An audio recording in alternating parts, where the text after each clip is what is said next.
TST 2016. This is interviews, music reviews, and more. This is The Hodder Show. Well, it's been a minute. Let's go. What is up, everybody? We're Rolling Audio here today on episode 399 of The Hodder Show. I hope you guys are doing absolutely fantastic. Thank you so very much for tuning in and clicking that play button on this edition of The Hodder Show. You guys aren't crazy. You are not hallucinating. A brand new episode of The Hodder Show has dropped into your podcast feed, and I just want to say thank you for not deleting The Hodder Show from your podcast feed. I wouldn't have blamed you. I've been sitting here debating on how I'm going to do this intro for the last 10 minutes. And I finally just said, you know what? I'm just going to jump into it here and say the hell with it. The last year absence of The Hodder Show was not planned. And a lot has changed in my life. I feel like I've been pretty honest as far as since the episode 398 that I didn't really know what was going to happen. I think I said I was going to do monthly episodes, and that just didn't happen either. And I'm going to get into all that with you guys at some point here. But today is a very special day in the history of my creative journey and The Hodder Show. It is February 4th. And I am recording this on February 4th because I wanted to do it on the day of. Today is the 10th anniversary of the launching of The Hodder Show, which is insane to think back 10 years ago and how much has changed in my life, even just in the last couple of years, as far as with my creative journey. And it's just, I was looking back and was listening to some old episodes of The Hodder Show, and, I have so many fond memories of doing this podcast. And I've done lots of content about, different, doing different anniversary shows in which I talked about how much things meant to me and stuff like that. Even the 5th year anniversary special is such a big one. The story of The Hodder Show I did a couple of years ago with CM Peters is a really wonderful one to go back and listen to kind of learn about the history of The Hodder Show and all that. And this show still really does mean a lot to me. And even though it has been on an indefinite hiatus, as I record this, I can tell you guys right now, you are going to hear something from me for episode 400. No ifs, ands, or buts. I have a plan. I think it's going to be a really fun plan. And we're going to do something really fun. And the other reason why I want to do this episode today was because I have a tradition here on The Hodder Show in which I get together with my buddy Josh Covel from the Still Loading podcast, and we do a retrospective of our years. And I thought, since I missed the, usually we do it really early January or really late December. And since I missed that, I was like, I don't know what I'm going to do with it this year. And I figured, you know what? I wanted to put something out today, just a quick little message, just to say thank you for all the support over the last 10 years and everything. And I thought, you know what? Why don't I pair it with that? Because doing those episodes with Josh means so much to me.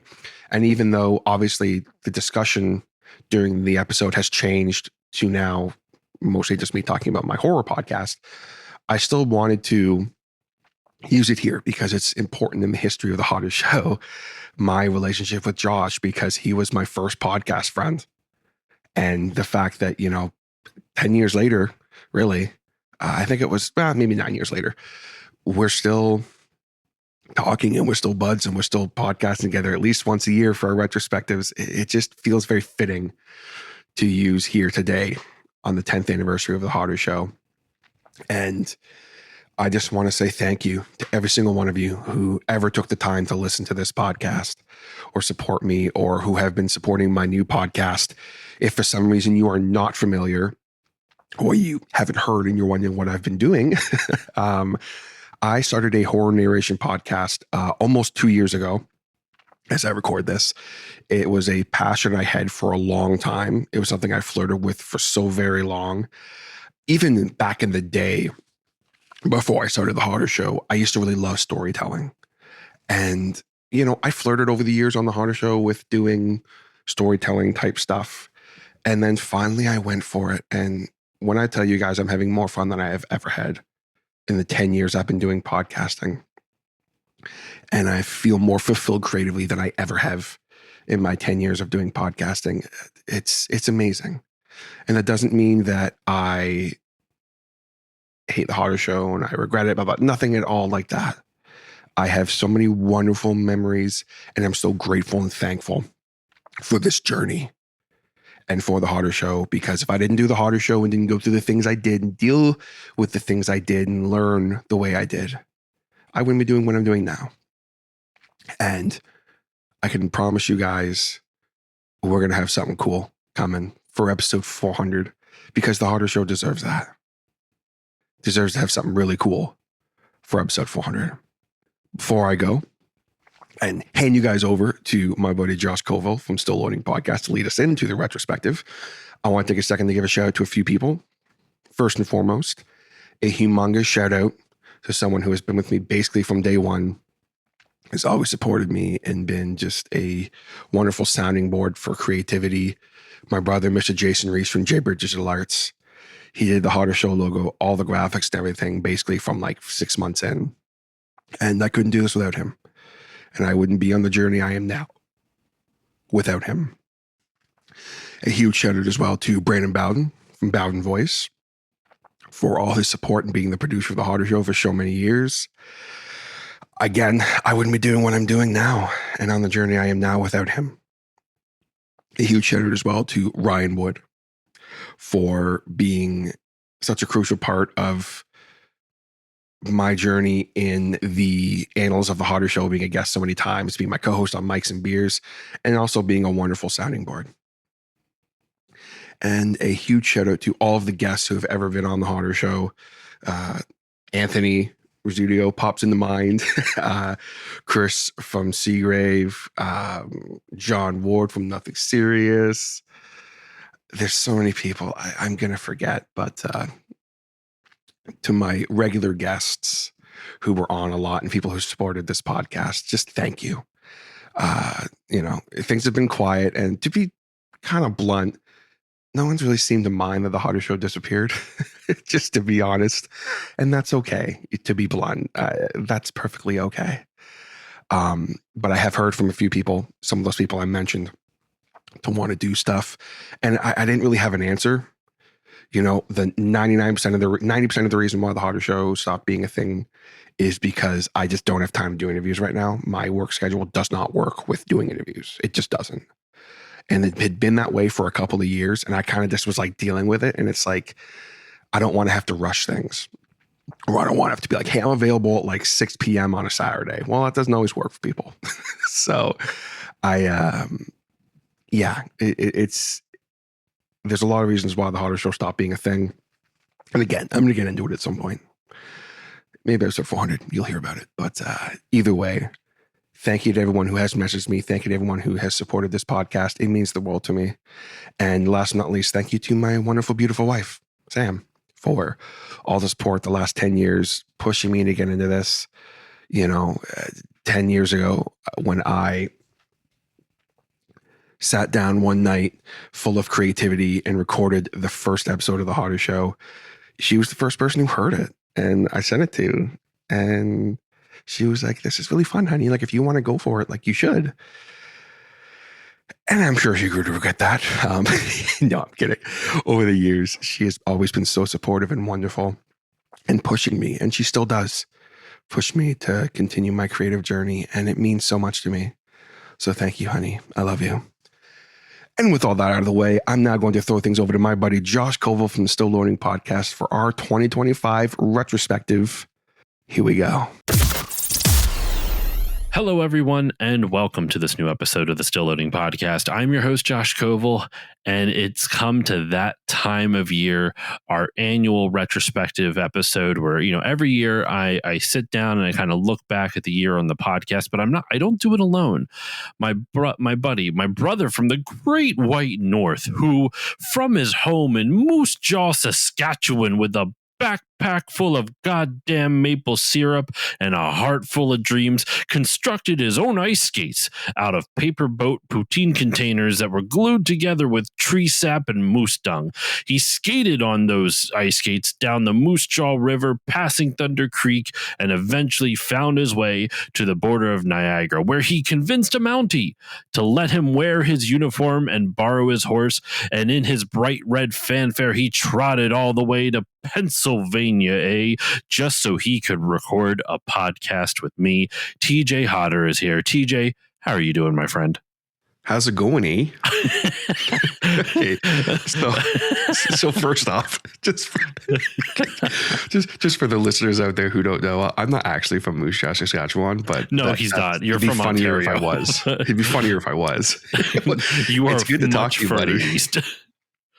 It's good to talk to you, buddy. It's always a pleasure getting to do this with you and just taking some time to look back on the year with you. It's always fun.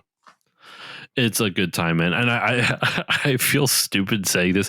My favorite thing is coming up with that over the top introduction every year of just the most like non-existent Canadian bullshit, like the Canadian stereotype that's not actually true, but you know, whatever American probably thinks, you know what I mean? I find it endlessly funny coming up with this bullshit, and it makes me chuckle every single time. So I appreciate that you don't get mad every time I do it. Dude, it's the best. Well, also, as I've said many times before over the years, I'm like the worst Canadian. You know, I don't ice skate, I don't play hockey, I don't even follow hockey, like none of the above. I do have like poutine and maple syrup, so I got that going for me. Hey man, at least you get poutine up there. We don't even get poutine down here. Like that's none of that. Fucking travesty.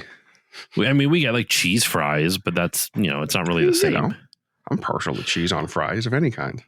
I believe in a world where any cheese on fries is acceptable. I'd vote for you as president with that type of slogan. Imagine running on that. But we're not going to. We're going to go ahead and we're going to make sure everybody gets all the cheese on the fries they could possibly need. No, he would take all the cheese on everyone's fries. The cheese tax would be a real thing. We're going to put a tariff on Canadian cheese. We're going to go ahead and put a tariff on all Canadian cheese. Fucking asshole. Fuck that guy. All right. They're going to get flagged. Nope. I have never mind. You know, we're just going we'll leave it there, but fuck that guy. We're just going to leave him there. Oh no, you might lose a follower over that. I don't give a fuck. So anyway, we're coming in spicy, Canadian spicy, which means a whole shitload of maple syrup. Sorry, Canadian spicy, according to my intro, is a backpack full of maple syrup and a bunch of dreams and a heart full of dreams. Full of dreams or whatever you said. I love it.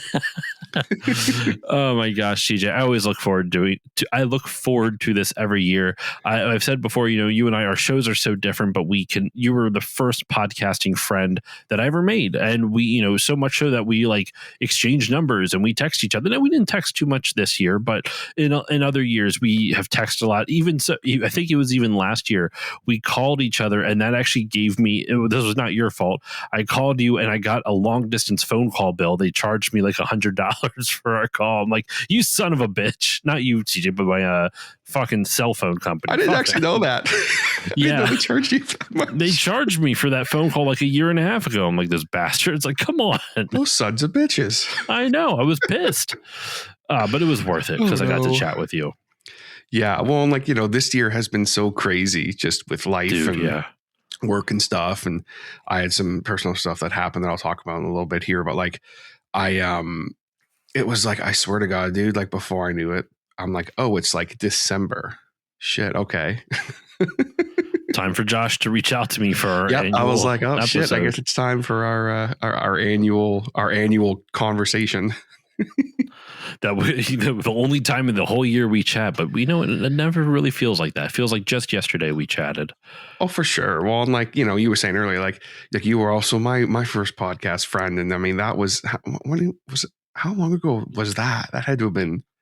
Dude, we looked it up one time. It was something like, I think it was like 2017 or something like that. Yeah, that's crazy.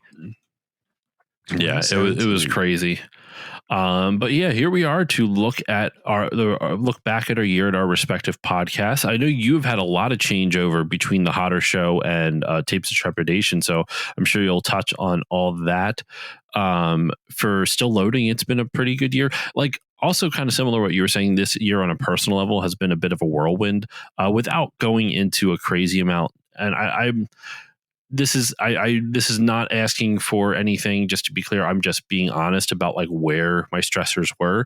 It was just a tough year financially. My wife and I are doing much better now. She got a new job that pays more, so like that's why I want to just stress, like, this is not like some pity plea or like some emotional plea for like Patreon type of shit. I don't know. I just get nervous that people would think that, but that's just where the stressors this year lied. And we survived. We're doing better now. It's a huge swing. So that's been nice. And honestly, since my wife got that new job a couple months ago, like a month or so ago, like I feel like I've been able to breathe again. So like this year was like a blur. And then the last like month, all of a sudden I'm seeing clear. It's been a weird year. Well, I'm glad at least you guys were able to kind of get things under control again. Cause I mean, I think pretty much everybody can understand that as far as having the stresses of everyone's hurting right now. I mean, same, it's pretty much everyone you talk to in the world is just like, how's it going? Oh, I could use more money. Well, I mean, yeah, everyone kind of has the same thing. So, I mean, hey, I can relate to that. And I'm sure a lot of people listening can too. You could always, use more money. That's never, that's never, just, you can be comfortable, but you can always use more. It's the unfortunate reality of life.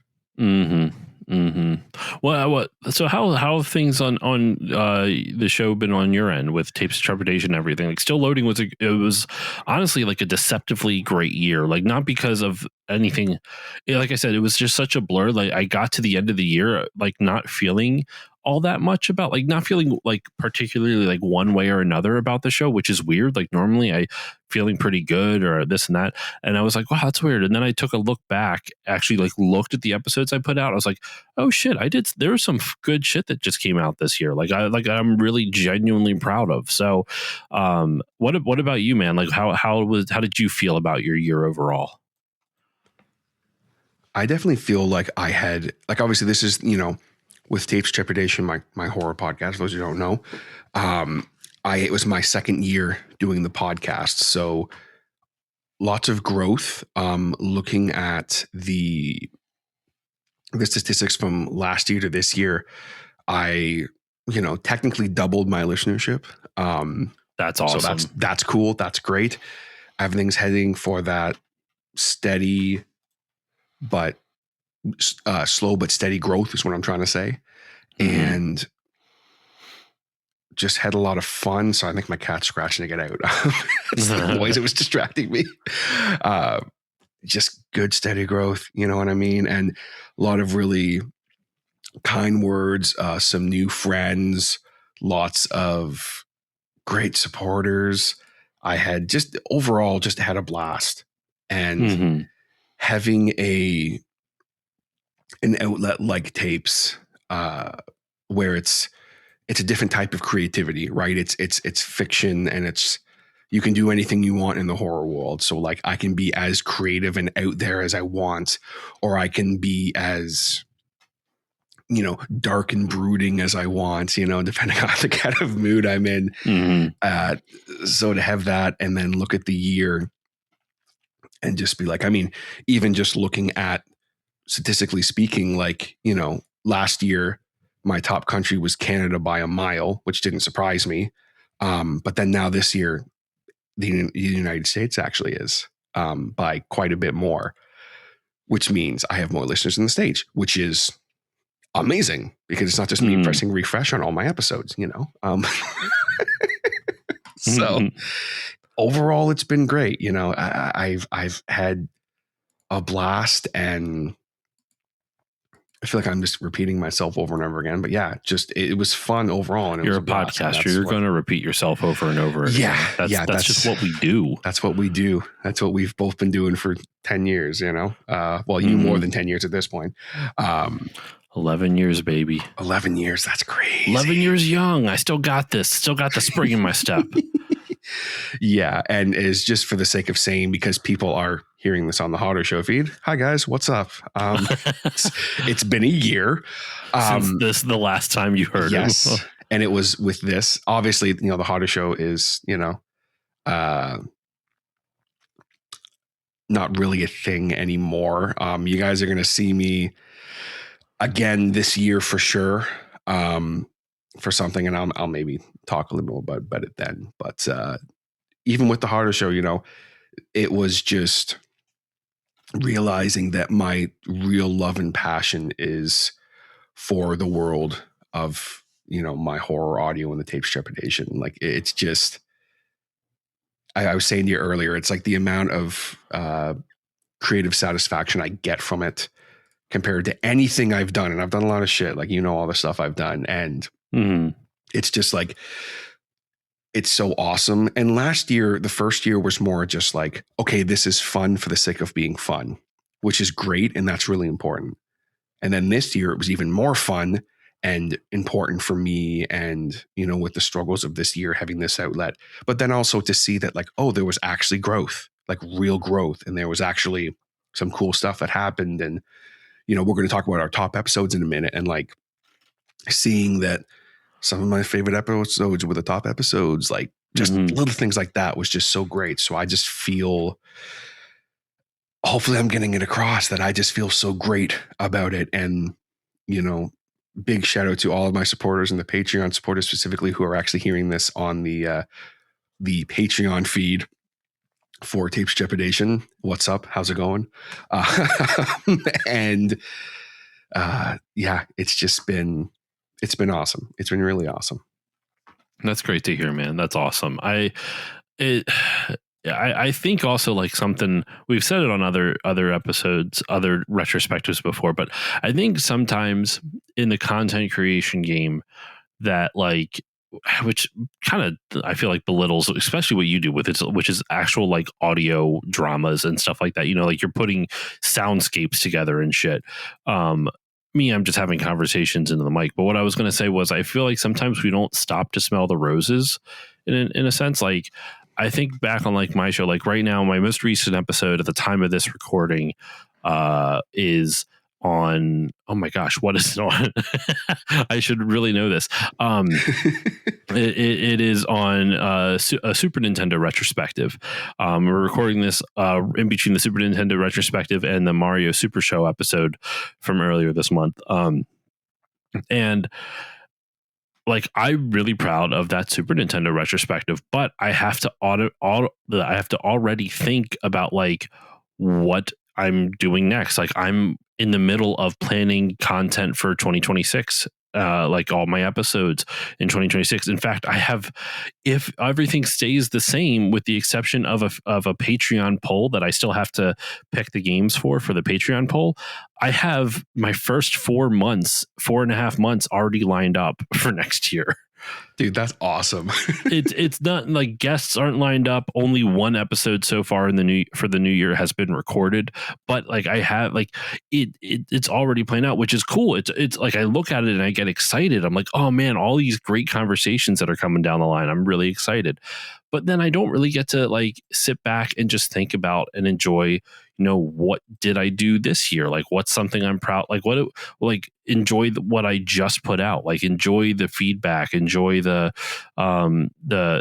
seeing how people are receiving it type of thing. Like, I feel like sometimes I'm so focused on the next thing that I don't get a chance to really sit back and just be happy with what I've done. And that's what I like about these retrospective episodes, is that it gives me a chance to like sit down and just kind of be happy with what I've done. So I always appreciate that. Oh, same here, dude. You hit the nail on the head, because I was about to say the same thing. That's why I think these retrospectives they're almost more for us, right? Like it's almost like to look back and be proud, because very much the same, man. Like there's so much going on in life, and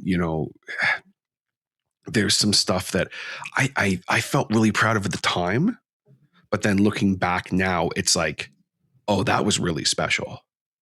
And like when people say, hey, that was really special, it's like, yeah, it was. You know, I had a batch of episodes. I still say, I think, my like 50th episode to like, I'm going to say like 65 or 4 I feel is my best work that I've done so far. Like hands down, especially 50 to like 60, those 10 episodes. I say like, you know, I put those 10 episodes against anything any other podcast in my genre has done, as far as just with how good I feel about them and how well received they were and everything. It's just like, and it's cool to be able to look back on that and be like, I'm proud of that. That was cool. And, you know, as far as stopping to smell the roses, I've been really forcing myself to do that with this project, because for so long I didn't do that. And you and I have talked about it before, how like I look back so fondly on my time doing my old gaming podcast, Two Guys in a Game, which that's how you and I, you know, linked up, obviously. And like, I look back on that time period so fondly, but like I was having fun, but I didn't realize how much fun I was having, because I was so stressed out all the time worrying about, because I was doing the Hodder Show weekly. We were doing Two Guys in the Game weekly. I was doing Mics and Beers. I was producing another podcast. I was helping with you were another running podcast. yourself ragged back then. I was. And like, you know, I mean, I only lasted really a year because it just wasn't feasible. And I was not easy to deal with in that time period. You can ask my buddy Kaz. It's like, just because I was always like, oh, that was a great episode. Okay, cool. What's next week? You know? And I think having one thing that I've been doing for myself to kind of combat that with tapes is I've really been trying to get ahead so that I can kind of sit with stuff a little bit more. And, you know, I can like go 2 weeks if I need to. Not that I'm in this position right now, of course, but there was a minute there where I was like a month ahead, you know? And it was like, okay, 2 weeks into that month, I'd be like, oh, look at how well these are doing. And like, look at the response. And I'm really proud of these episodes. And it was that 50 to like 65 episode range where like I was good and ahead. So I was really able to sit with those and just be like, this is cool, you know? And I always say to people, like, if you can get to a point where you can get ahead with your content, where you're like at least a month ahead comfortably, like it is so much more enjoyable doing this. Like, yes, it's great to be planned. It's so true. It's great to be planned ahead, but to actually be, the episodes are ready to be uploaded, like they're scheduled to go live and they're just sitting there ready to go. Like I was literally like 5 or 6 episodes ahead. And I was just like, this is amazing. And then you can take your time and do whatever. It's obviously different from my world because it's evergreen, right? There's no breaking news or anything of that nature that's going on. Oh, same with it, because I don't do news stuff either, just retrospectives and interviews and stuff. But still, like it's all evergreen stuff. Yeah. Which is why, you know, still loading is so great, because there's no, you don't have to worry about that. Listen, you're one of the best retro podcasts out there. Don't even say you're not. Don't. I will reach across this table because I'm not retro. I do everything. Well, so, yes, but yeah, you don't know what I mean.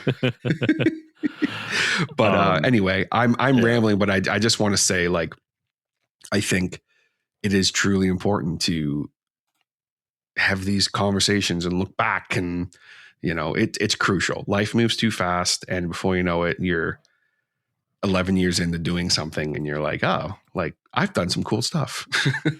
Yeah, dude. It's important, and it's just fun. So let's move on, dude. Let's go into some stats, you know, as we always do. We can talk about our top episodes of the year, but before that, I want to talk about some stats that are specific just to my show, just because these are things that since you don't really have guests too often in the show, I know I kind of did. I don't know how you don't really have guests on it too often, right? Like doing like parts, right? Well, so I do guest narration every so like in the batch of 10 episodes, like say for example, episode 12 and 18, I'll have guest narrators on. Oh, okay. So maybe you'll have this then.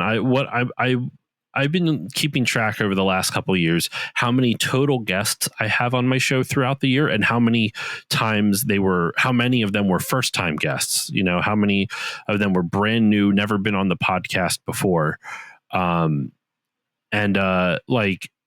It also helps because I usually do a big post, on New Year's Eve, just thanking everyone for the year. And I tag every single guest that I possibly can who has like a social media thing. And so I kept track of that. And then I also kept track of how many games I've beaten this year, which there might be some more in between when this comes out and when, I might have one other game beaten between the time we are recording this and the time this episode actually drops. But, since I am a gamers podcast, I beat 28 games this year, which is low compared to other gaming podcasters. Trust me. And 7 of them were not for future or current or future content. I just did 7 games just for me, just for funsies, which I think is important sometimes. Then, so that's that very quick stat. My guest total, though, total number of guests that I had on the podcast this year, I had 61 total guests on the show this year. I mean, I get a guest every episode. So if you think about that, there's guaranteed, because my buddy Dexter, he's on once a month, except for 2 different months. So he's on guaranteed 10 of those episodes every year. So that means there's 52 weeks in a year. So that means I'm guaranteed to have 40 for the most part, unless Dexter joins me for an extra one after that, 42. I'm guaranteed at least like 42 or 43 guests. So that there's a couple double ups. Obviously, I have sometimes I'll have 2 or 3 guests on an episode. But that's an increase from last year. Last year, I had 51 guests on the podcast. So I had 10 more people on this year. And I think they must have been all new people, because this year I had 32 first-time guests on the podcast. And compared to last year, which there was 21 first-time guests. So just about there's 11 person difference, but that's still just about the difference between the total number of guests between the last 2 years. So that's kind of cool. It's cool seeing those numbers go up. And I have a master list of all the different guests I've had. I'd have to add, let me add all the first time guests from this year onto that list, just to see real quick, because now I'm curious. Because obviously I don't repeat guests or anything like that. Total number of guests is now for the entire show is 193. Wow. Which is kind of cool to see. I need to do that for the Hodder Show. See how many. It's fun to see, man. It's fun to kind of see those stats. So yeah, this year there was 61 people, including yourself. I included you on that list, and it was pretty cool.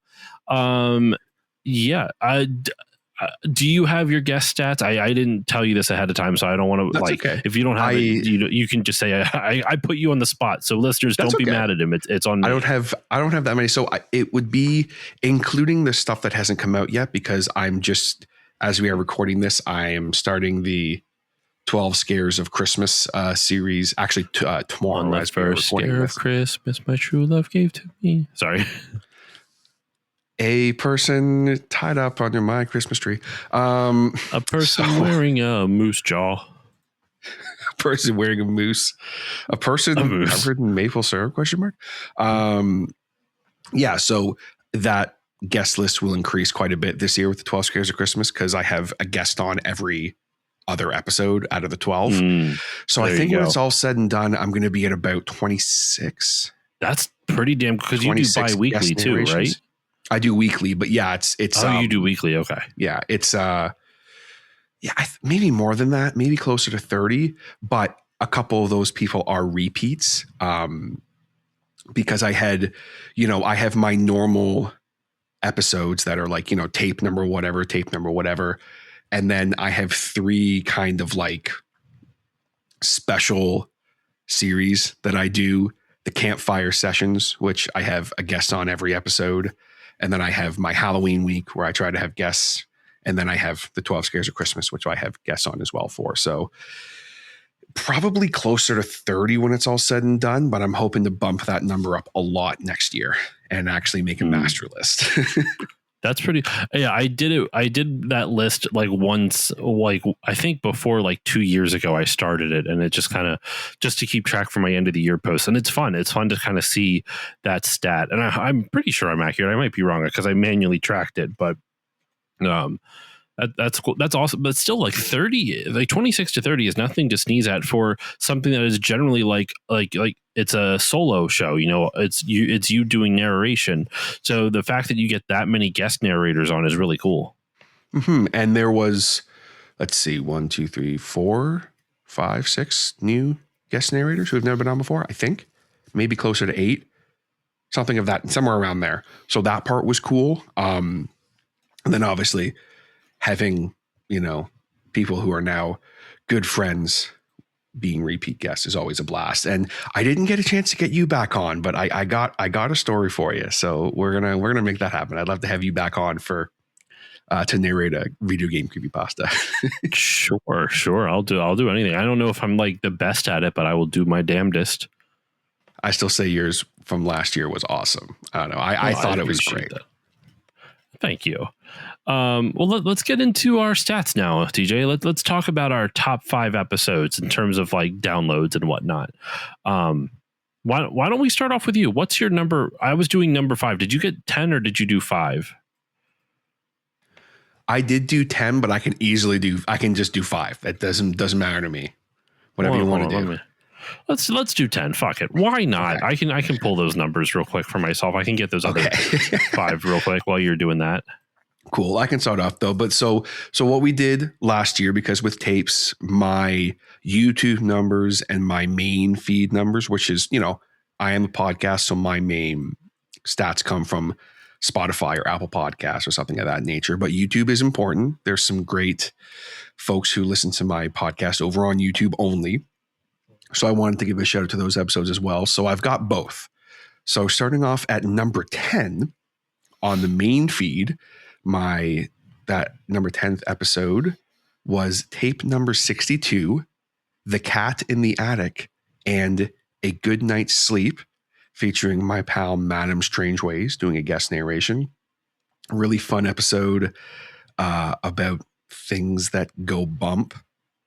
And the cat is okay. Don't worry, folks. The cat is perfectly okay.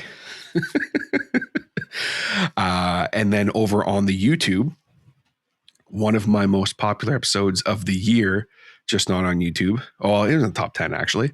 And one of my most well-received episodes, tape number 55, Shower Thoughts, which is a very simple story about a dude having a bit of a breakdown maybe while having a shower. Some totally normal stuff happens. Totally normal. Yeah, totally normal. I'll talk about that episode a little later more. Josh, how about you? So for my number 10, let me scroll back down to it. On the main feed, on the podcasting feed, not YouTube. Actually, I'll start off with YouTube just because it's it's not really indicative, but it is nice to see. Like, I actually had episodes that got over 100 views on YouTube, which That's awesome. Never do because like YouTube is not my priority. It's just kind of like a place for people want to use that they can. So number 10 over there was Diablo 2 with Shane Selter from the Retro Hangover podcast. That was a really fun one. But I'll keep the YouTube comments on those episodes brief. I'll focus mainly on, the podcast feed. My number 10 for last year was Deconstructing the Nintendo Bump with Chris Copleen and Stika. Chris is he's the other co-host. Wow, that's wild. So Shane and Chris are the co-hosts of the Retro Hangover podcast, and they both of their episodes are in the 10 spot. That's actually hilarious. The respective for between YouTube and the main feed. Deconstructing the Nintendo Bump was a cool conversation though, because it was basically in game history circles and influencers and content creators and just online gaming, the online discourse of video games in general, Nintendo gets a really big like there's an outsized like piece of the pie dedicated to them. If when there's a lot of like video game history related things, a lot of times they will get credit for doing things first, even if they really didn't, type of thing. And that's no shade at Nintendo. It's just how the discourse has gone. So we kind of looked at it like, why does Nintendo get preferential treatment by the public? Nintendo's not doing anything wrong. They're just a business doing their business. So why is it within the retro gaming community and the gaming community at large? Like, why does Nintendo seem to get more favorable reviews? Why does Nintendo seem to get why does it hold in people the zeitgeist? Why does it have a larger share in people's heads and the zeitgeist and shit like that? So that was an episode devoted to just kind of like talking about like why we think that, because we don't know definitively. It's just kind of like, where does this Nintendo bump come from? Like, why is Nintendo so crazy popular? Like, it's stuff like that. So it was a fun conversation. So that was my number 10. TJ, over to you for your number 9. Before we continue, I just want to say, I think one of the reasons why Nintendo does get such a bump is because, if you're like me anyway, I am a Nintendo apologist because that's what I grew up with. I think and that is definitely part of it, but it's for sure. what the like argument is like, there's a lot of people from other parts of the world on the internet too. Why do their voices get drowned out so much on it? Like Sega is huge outside of North America, right? The Sega consoles, like the Mega Drive outside of North America. We had the Genesis. It was called the Genesis for us, but the Mega Drive everywhere else. It was huge outside in like Europe and in like South America. There's also like entire video game markets that no one ever talks about, like in the Pacific Islands and stuff like that. Like, there's huge game studios out there doing crazy things in China and in like I know China's not part of the Pacific Islands, but like that area of the world, like Asia in general, and it just gets no play.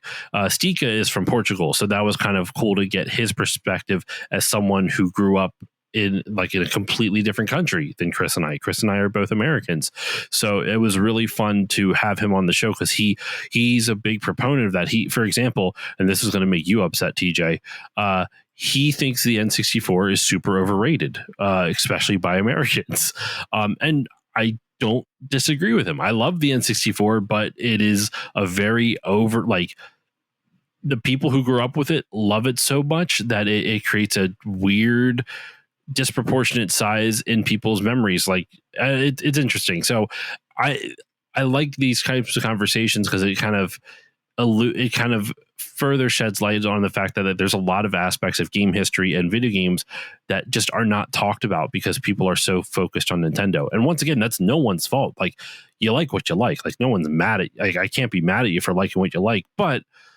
maybe also take a step back and just check out some other shit. Still like Nintendo. Still don't change the amount of love you have for Nintendo, but just maybe take a step back and look at some more shit. What was that fella's name again? Stika. Hey man, screw you. I'm just kidding. I do actually agree that the N64 that was my main system growing up and everything, and I love it. And same. But like, when people look at me with a straight face and say, "Oh, bro, GoldenEye totally still holds up," I'm like, "What?" It's just Anyway. No. It's fine. I once again, my hot take is that The World Is Not Enough is the better Bond game. Agreed. On the N64. We have had this conversation before because I love The World Is Not Enough. But anyway, so you're number 9, DJ. My number 9, first off, over on the main feed, was tape number 53. These record store trade-ins are not what I expected, which record store employee gets some records traded in and they're a bit weird. So he listens to them and he hears some pretty messed up stuff. Wonderful story pulled off Reddit there. And then my number 9 over on the YouTube was a really fun episode. Actually, this is kind of hilarious. I just realized this. Tape number 54, so the episode after 53, of course. A story that was submitted actually by a young author who, after a bit of a weird situation arising with some AI content that they submitted, which then obviously I was not going to use because I don't use AI content. Fucking AI bullshit. I said, we kind of had a conversation. I said, hey, throw a story. And also I just realized it's not aisle 54, it's aisle 13. That's the name of the story, not aisle 54. I realized I wrote down 54. My apologies. Aisle 13, the story is called. I said, throw me a story that is just totally by you. And he did, and I loved it. And it's a great little episode, very fun. And dude walks into his favorite store to find that there's a 13th aisle that wasn't there before. He goes down it, and some weird stuff happens. Mm-hmm. And also included in that episode, so it was tape number 54, aisle 13, and the abandoned convenience store. Now, not to throw this dude under the bus again, how can you be sure his other one wasn't also AI? So number one, you have AI checkers, which are extremely accurate. It'll tell you down to the even if they use like a grammar checker thing, that's AI. Wow. Okay. So it's very accurate nowadays. And also, to be blunt, the writing was very different. There was a lot of like grammatical stuff and like some things that we had to kind of work on a little bit. Let's just say it was very apparent it was very differently written. But yeah, that can happen. And it's all good. Like, he was a young man who just didn't understand.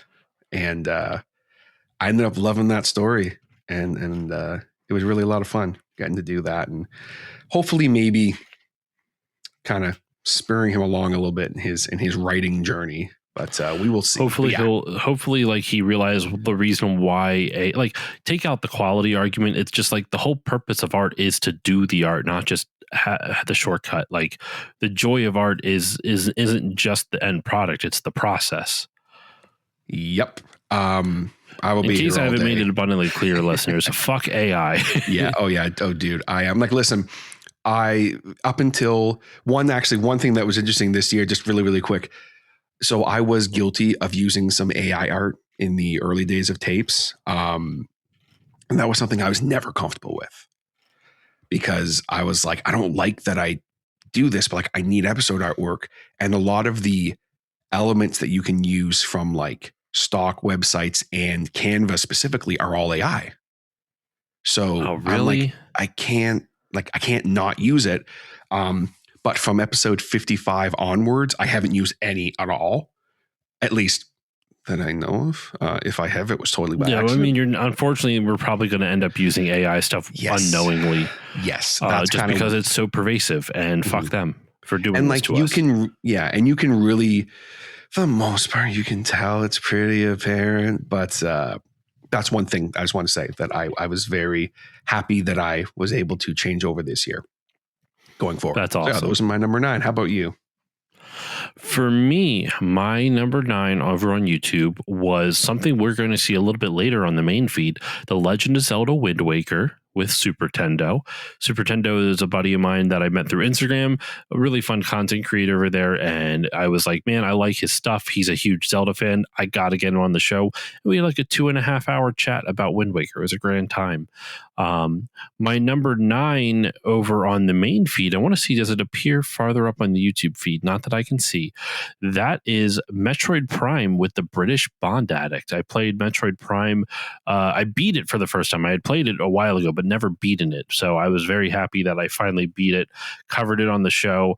And it was a great conversation with my buddy Chris, aka the British Bond Addict. So yeah, that was my number 9. What about you, TJ? What's your number 8? So for number 8, we over on the main feed, we have tape number 48, Teddy and the Secret Lives of Toys. 2 stories that probably don't need to be explained too much, both about toys and very interesting little stories, which did feature a YouTube narrator by the name of Noetic, a very wonderful narrator, actually out of Canada as well. So always great when I get to collaborate with other Canadians. Does he also have a backpack full of maple syrup? She does not. My apologies. No worries at all. It's noetic. What does that mean, right? It doesn't. I shouldn't have assumed. All good. You didn't offend me. And she wouldn't care either. She's chill. But yeah, she might though. I don't know. I'll have to ask her. Ask her if she's got a backpack full of maple syrup just lying around. She got some weed. I know that for sure. 420, baby. Oh, yeah. Big proponents of that up where she's from. And then over on the YouTube, a more recent episode, tape number 71, The Lonely Universe, which was a submitted story by my buddy Daniel Barton. Which I will talk about a little later on, actually. Okay. So how about you? For my number 8, it was, this is a fun one. Muppet Treasure Island with Doug Leaf and my brother, Mike Covel. Nice. Believe it or not, for those who do not know, you might have thought, are you just talking about the movie?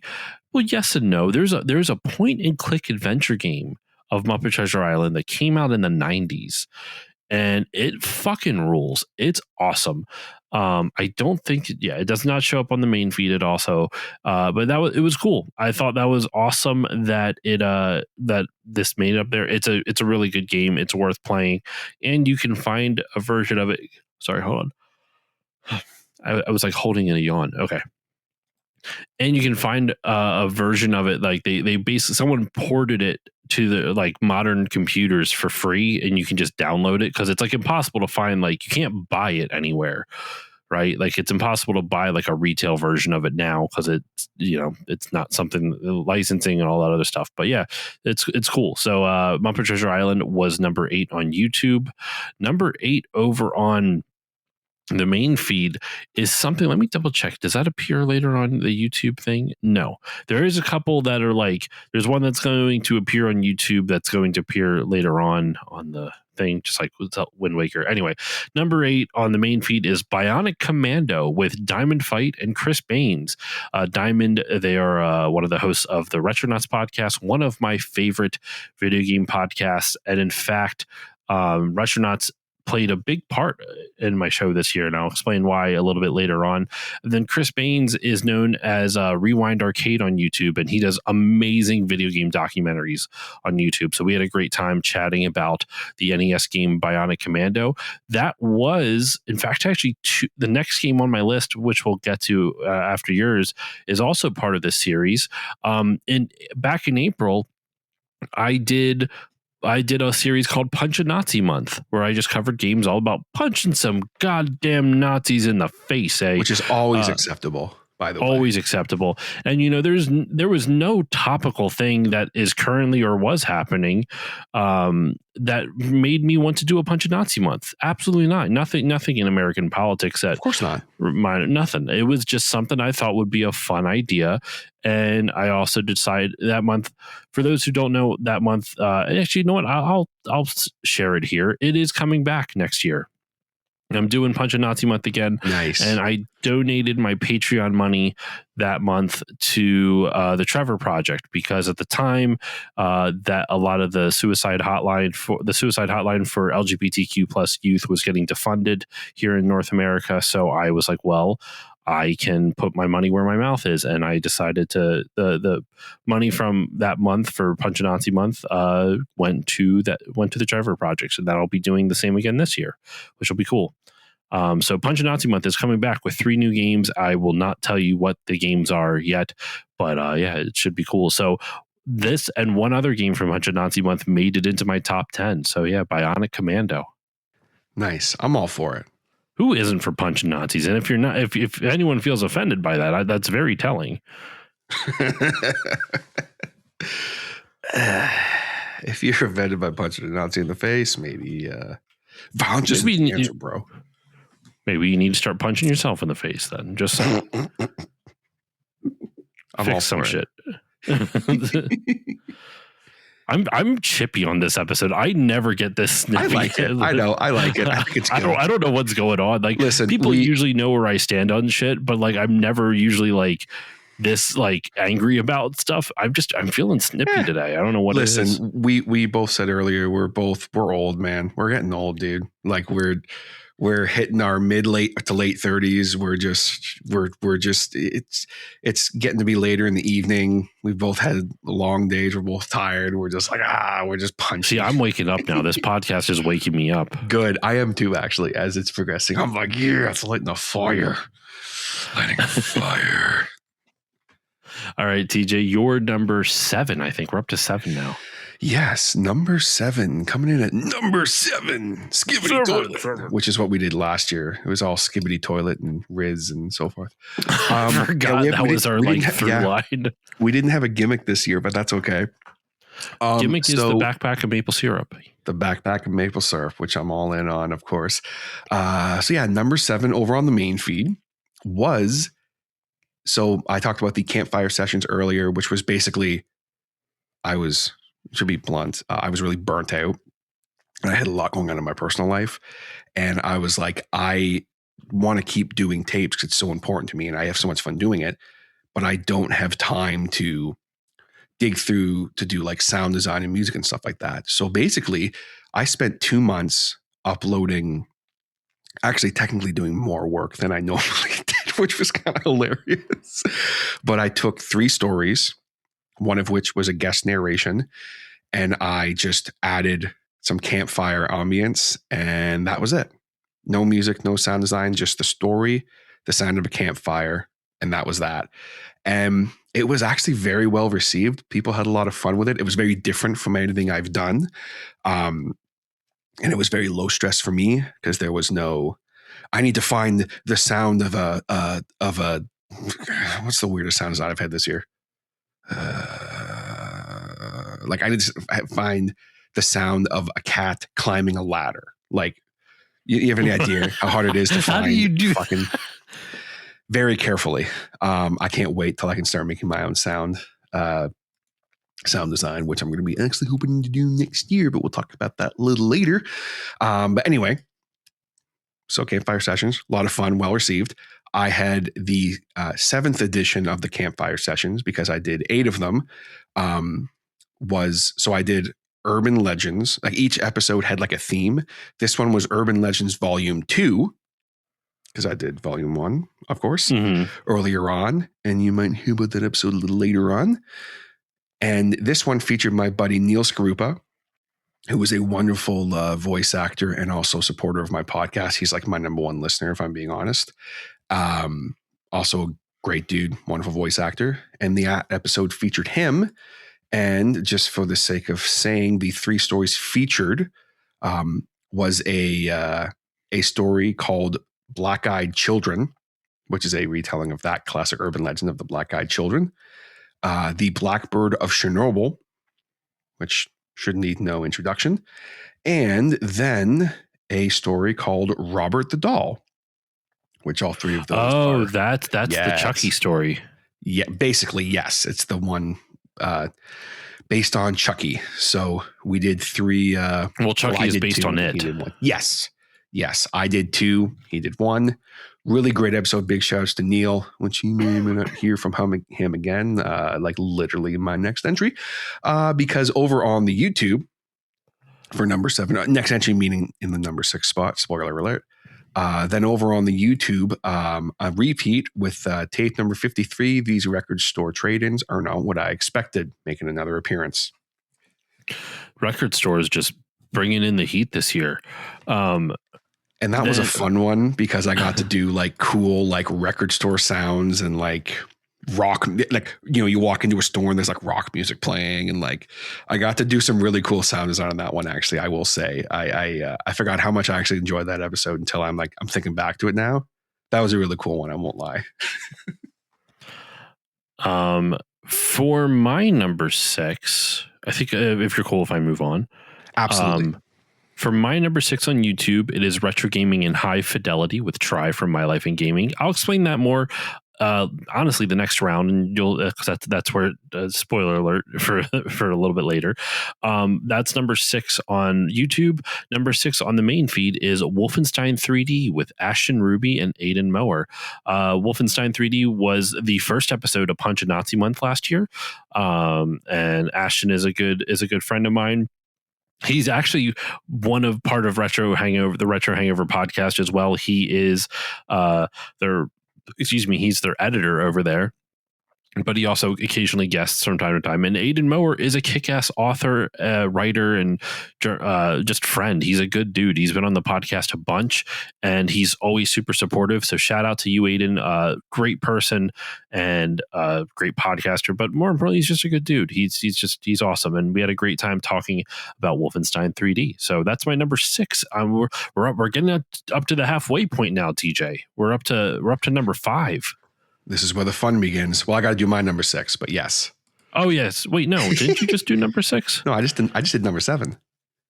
No. We started with you, I thought. So this should be your number 5. Oh, then did I reread my number 7? I must have. I didn't.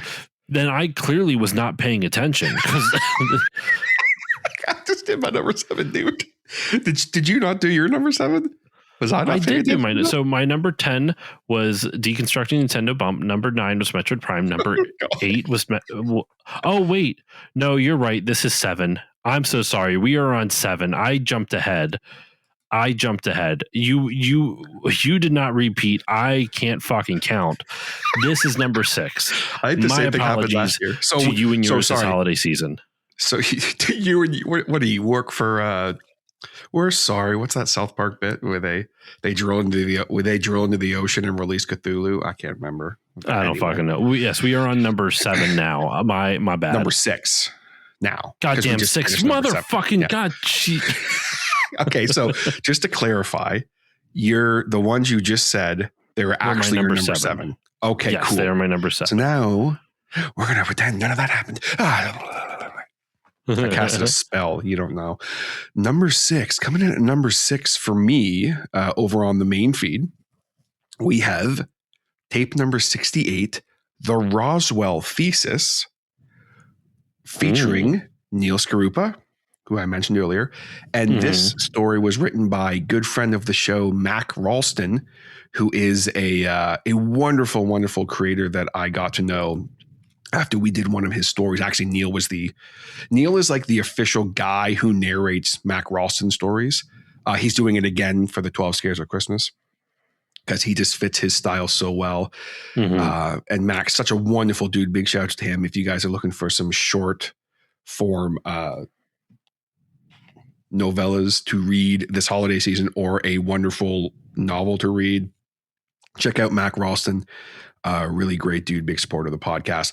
But the Roswell Thesis is a really fun episode that is essentially about what really happened with the Roswell incident and aliens and why they're really here and what they're really doing. And I get to play a progressively crazier sounding scientist while Neil narrates the story. So it was a really fun one, very different voice for me. And then over on the YouTube, tape number 59, Death Rides a Pale Horse, featuring my buddy Dr. Torment, doing a poem he wrote about death, specifically riding a horse. And then I do the main story called Death Rides a Pale Horse. And let's just say a dude's walking in a park and death shows up. What happens? Who knows? And that's mine. How about your number 6 spot? All right, number 6, the correct number, not what I've been doing before. Coming in once again at number 6. Wait, hold on. 1, 10, 9, 8, 7. Yeah, okay. So 6 is it going to appear? It is going to appear later. Later on, early video game emulation with Zofar, and I'll explain what that is in a little bit later on. But that was my number 6 on YouTube. My number 6 on the main feed, what I was referencing before, retro gaming in high fidelity with Try from My Life in Gaming. In a nutshell, retro gaming in high fidelity is what Try's YouTube channel, My Life in Gaming, is all about. They take a look at some of they basically talk about tech that can take your old retro video game consoles and make them playable and beautiful on modern hardware, on modern televisions, to be clear. Because a lot of without rehashing the whole episode, because we kind of do like a really good overview of like what it all is, like why old consoles don't always perform great on modern TVs, even if they have the right inputs. And without getting into a crazy amount of depth, your old consoles were meant, like your old consoles output different resolutions than your TV. For those who, I mean, if you're listening to this, you probably already know, but think of it this way. Your TV can, if you're thinking about it in terms of like canvas size, like if you were painting a picture, literally painting a picture, say your canvas is like 5 by 5, right? 5 feet by 5 feet or something, like you have a perfect square. But your video game console can only output a canvas that would be maybe 3 feet by 3 feet. So what the TV would have to do if this was being shown on a TV is it would have to do calculations and adjust and try to fill in that extra space, like basically either zoom it in or like fill in the gaps and like basically create the things that are missing, that create the data points that are missing. And TVs really aren't designed to do that. On old school TVs, you didn't have to worry about the size of the TV didn't matter because the old tube televisions were a completely different technology than your digital HD televisions. So what Tri and I talked about was how do you take those old consoles and what bits of hardware are available to you and for what price to take those old consoles with the low resolution and upscale it to a higher resolution. So that way, when you're playing on your TV, not on your modern HD TV, not only does it look nice and crisp, but there's also no input delay because the TV isn't having to do a whole bunch of extra calculations it was never really designed to do. So yeah, that was a really fun conversation. And for those who have not listened or watched their channel, listen to the episode, go check out My Life in Gaming. A lot of really fun and informative stuff over there. So that is retro gaming in high fidelity. That's awesome. And it's something that I think that I know from experience, doing those upgrades can be a lot of fun, right? Like it's something I want to do for my N64 at some point. I'll keep it strictly to N64. If you want an easy way to do that, if you want to do it the right way, it's going to be pricey. But there are cheaper alternatives. But there is recently released this company called Analog, which does like really nice modern. Basically, you can plug your cartridges in. They make consoles that you can plug your retro game cartridges into, and it outputs natively in HD picture quality. So, like, you get these really nice picture quality. You get these really nice pictures on it, but they are crazy expensive, like $300 to $400. Like, it's not like nope. So yeah, check out the My Life in Gaming channel though, because they not only talk about like the best of the best, but then they also give like, hey, if you are on a budget, maybe try this type of thing. So My Life in Gaming covers all that stuff. So yeah, it's cool shit, man. That's awesome. I love it. All right, what about now? We are going on to number 5 in earnest. So TJ, what's your number 5? Number 5. Coming in at number 5. Number 5. So over on the main feed, tape number 47, The Empty Suite, which I'm going to be brutally honest with you guys. I have no idea why this is number 5. It's not a bad episode or anything. I'm just shook that it's this high. It's a story about a dude who has an apartment below his and he hears some weird shit. So he goes to investigate and weird shit ensues. Is what it is. Not a bad episode. It's a fun episode. Had a lot of fun doing it, but just cannot believe it's that high. Over on the YouTube, we have tape number 50, The Itch, which is a great story that I got from Reddit. And I'm not shocked this one is number 5 at all because, great story. I'll talk about it a little more later on. How about you, Josh? What's your number 5 spot? Number 5. Wow. Honestly, this is kind of cool to see.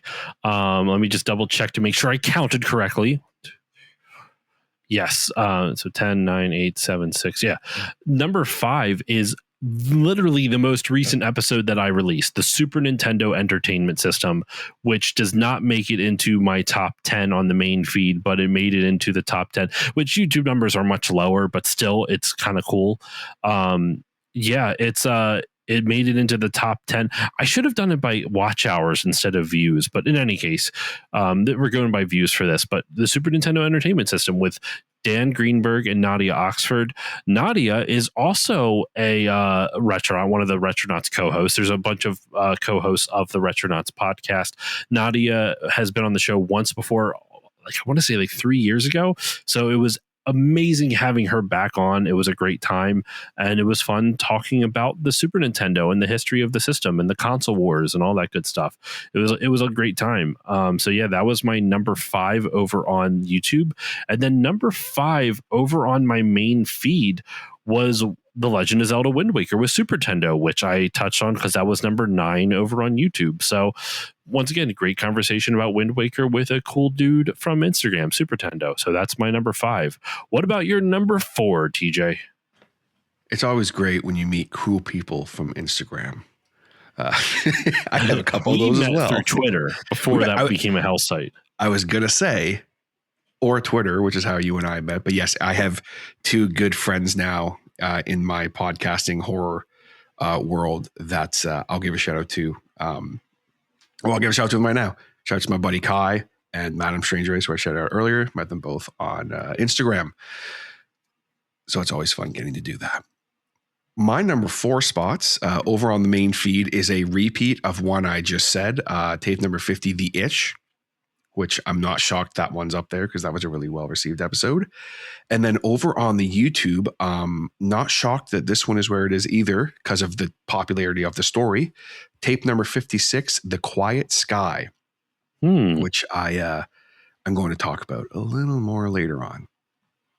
How about you, number 4? Number 4 for me, this one is going to come up very shortly as well. I'm really proud of this episode, and I'll explain why a little bit later on, but it was called How Strategy Guides Were Made with David Cassidy. I'm going to go into more depth a little bit later on for that. So that's my number 4 over on YouTube. My number 4 over on the main feed, something that we saw earlier, I think it was at number 6. Yeah, it was at number 6 on YouTube. Early video game emulation with Zophar. I touched on it before, but Zophar, early video game emulation, basically, like everyone knows about video game emulators. You can you can download an emulator and get totally legal ROMs from websites and all that good shit. Well, Zophar was the founder of a website called Zophar's Domain, which did not host ROMs or anything like that, but it was an aggregator. It was a website that helped you find basically learn how to emulate and that kind of stuff. And Zophar found it when he was actually pretty young, like in his late teens, early 20s. So we talked about how he founded Zophar's Domain. We talked about like emulation and why it gets such a bad rap, even though there's a myriad of things. Like a lot of people associate it with theft, which, don't get me wrong, there is a lot of theft involved in that community, but like emulation itself isn't bad, and it's a whole thing. It was a really great conversation, and Zophar is a really good dude. I really enjoyed having him on the podcast, and it was worth talking about early video game emulation. It was cool. So that was my number 4. And I think then, if you're ready, TJ, we can get into our top 3. Yeah, top 3. Top 3 coming in hot with me over on the main feed. Another repeat, tape number 56, The Quiet Sky, which, again, not shocked this one is where it is because of the story. And once again, I will talk about this episode a little more later on. What an evocative name, too. The Quiet Sky. It is a wonderful creepypasta. Very great story that I will talk about a little more later on. Then, over on the YouTube, no shock of this one as well, tape number 52, It Calls from the Deep, featuring my good buddy Dr. Torment, doing probably my favorite narration he's ever done. Not just because he did it for me, but like he did such a great job. It Calls from the Deep is basically the story of the first ever expedition into Marianas Trench. back in the early 1900s, which obviously didn't happen at the story, guys. But the episode starts off with me playing a very old man on his deathbed, telling the real story as to what happened.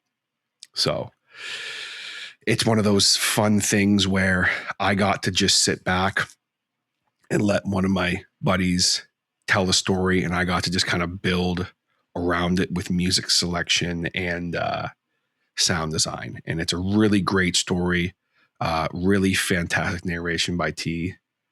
And big shouts again to Dr. Torment. He is a great creator over on YouTube. If you guys enjoy horror stuff with someone who has a very wonderful accent, he's Belgian but speaks like 7 languages, so he has a very interesting accent. Oh, so he's a polyglot. Yes. That's my big boy word for the day. I don't even know what that word means. I'm just gonna say yes. And polyglot is just and you can speak a lot of languages. Yes, multiple languages. He's one of those guys. This is a dude who I was in a Discord call with him once, and our friend Isha joined in, she is very French. And him and I were literally talking about like Star Wars, and then she jumped in and he just started speaking like fluent French, like not even like a second thought. And then he was like, anyway, so Emperor Palpatine. And I was like, what the fuck just happened? And like, that's wild. I knew he could do it, but like I kind of like forgot. Then I was like, speak Dutch. Then he started speaking Dutch like nothing happened. Speak something else. And then he just started speaking like Russian. I was like, what the fuck? Anyway, just my buddy Dr. T. And those are my fucking number 3s. Smart people. God damn it. Oh, dude, it pisses me off. I hate smart people. It just pisses me off. And he's too talented too. Like that pisses me off too. It's like, number 1, you're really smart. And then number 2, you have like this wonderful, sultry, awesome voice that is just like everyone jealous. knows. I'm like, dude, so jealous. Anyway, coming soon to the Tapes Trepidation merch store. Fuck Dr. Torment t-shirts. You're too goddamn smart. The Dr. Torment story. Yes, you're too damn smart. No, big shout to my buddy T. I love him. He's a great guy. How about your number 3 spots? My number 3 over on the YouTube is Parasite Eve with Michael Berger of the Bits of Time podcast. Parasite Eve is a really cool like horror RPG from the PlayStation era. Have you ever played it? I have not. Really cool. I think you would dig it, especially since you're into horror stuff. It's a JRPG. It's developed by the same people who made Final Fantasy, Squaresoft. So, well, it was Squaresoft back then. Obviously now it's Square Enix, but really cool horror JRPG. Really interesting game mechanics. Had a great conversation about that with Mike Berger. That was part of my backlog month that I do every year. Which the time this episode's dropping, backlog month is either like the backlog month poll is starting soon on Patreon or has ended. I'm not quite sure. I think I usually do the backlog month poll. I start that the last week of December, last full week of December. So actually, by the time this episode comes out, it will have just ended, I think. And then, but I basically backlog month, I put 16 different games up, and my patrons can vote for as many as they want to, as many of the games as they want to. Obviously, they can only vote once per game, but they could vote for like 5 or 6 different games. And the games and the 4 games that have the most votes are covered in October. And Parasite Eve won this year, so that was really cool, and it was a good time. So that's my number 3 over on YouTube. My number 3 over on the main feed. This was a big one for me. I referenced it before just a little bit. Actually, it was number 4 on YouTube, but it's number 3 on the main feed. How strategy guides were made with David Cassidy. So you remember strategy guides for video games, right, TJ? I sure do. So I did an episode where I interviewed David Cassidy. David Cassidy wrote strategy guides for some of our favorite games, like the official Brady game / Prima Guides strategy guides back in the 90s and early 2000s. That's awesome. He wrote the Final Fantasy VII strategy guide. He wrote the Final Fantasy VIII strategy guide. He wrote Kingdom Hearts 2. I mean, some of it he co-wrote. I don't know. So some of the ones, I think he also did Metroid Prime, which that one I believe was co-written. But yeah, it's crazy. He wrote all those. And so I found him by complete random chance on Threads, like the social media platform Threads, that I never fucking use. He uses it a lot. I'm not a big fan of Threads. I'm on there, but like I'm not really, I'm not really on it all that often. But I found him on there. I sent him I tagged him in a post. I'm like, hey, David, would you like to come on the show? He did, and he's been honestly a supporter of the show. I don't know if he listens every episode.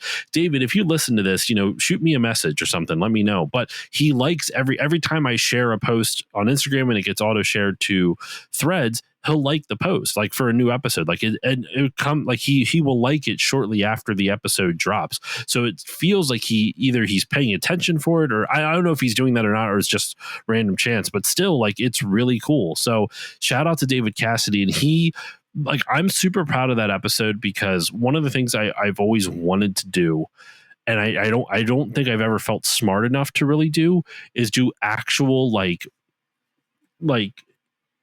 game history preservation work. Like, I think what I do on the podcast, the conversations are fun and engaging, and I sprinkle game history stuff in there, but I'm not really like breaking game history news, right? Like I'm looking at other people's research and I'm finding a way to sprinkle it in through the conversation and this and that, like that kind of thing. With the How Strategy Guides Were Made episode, I can't say for certain, but I believe I got information I have not seen elsewhere on the internet, which is really cool.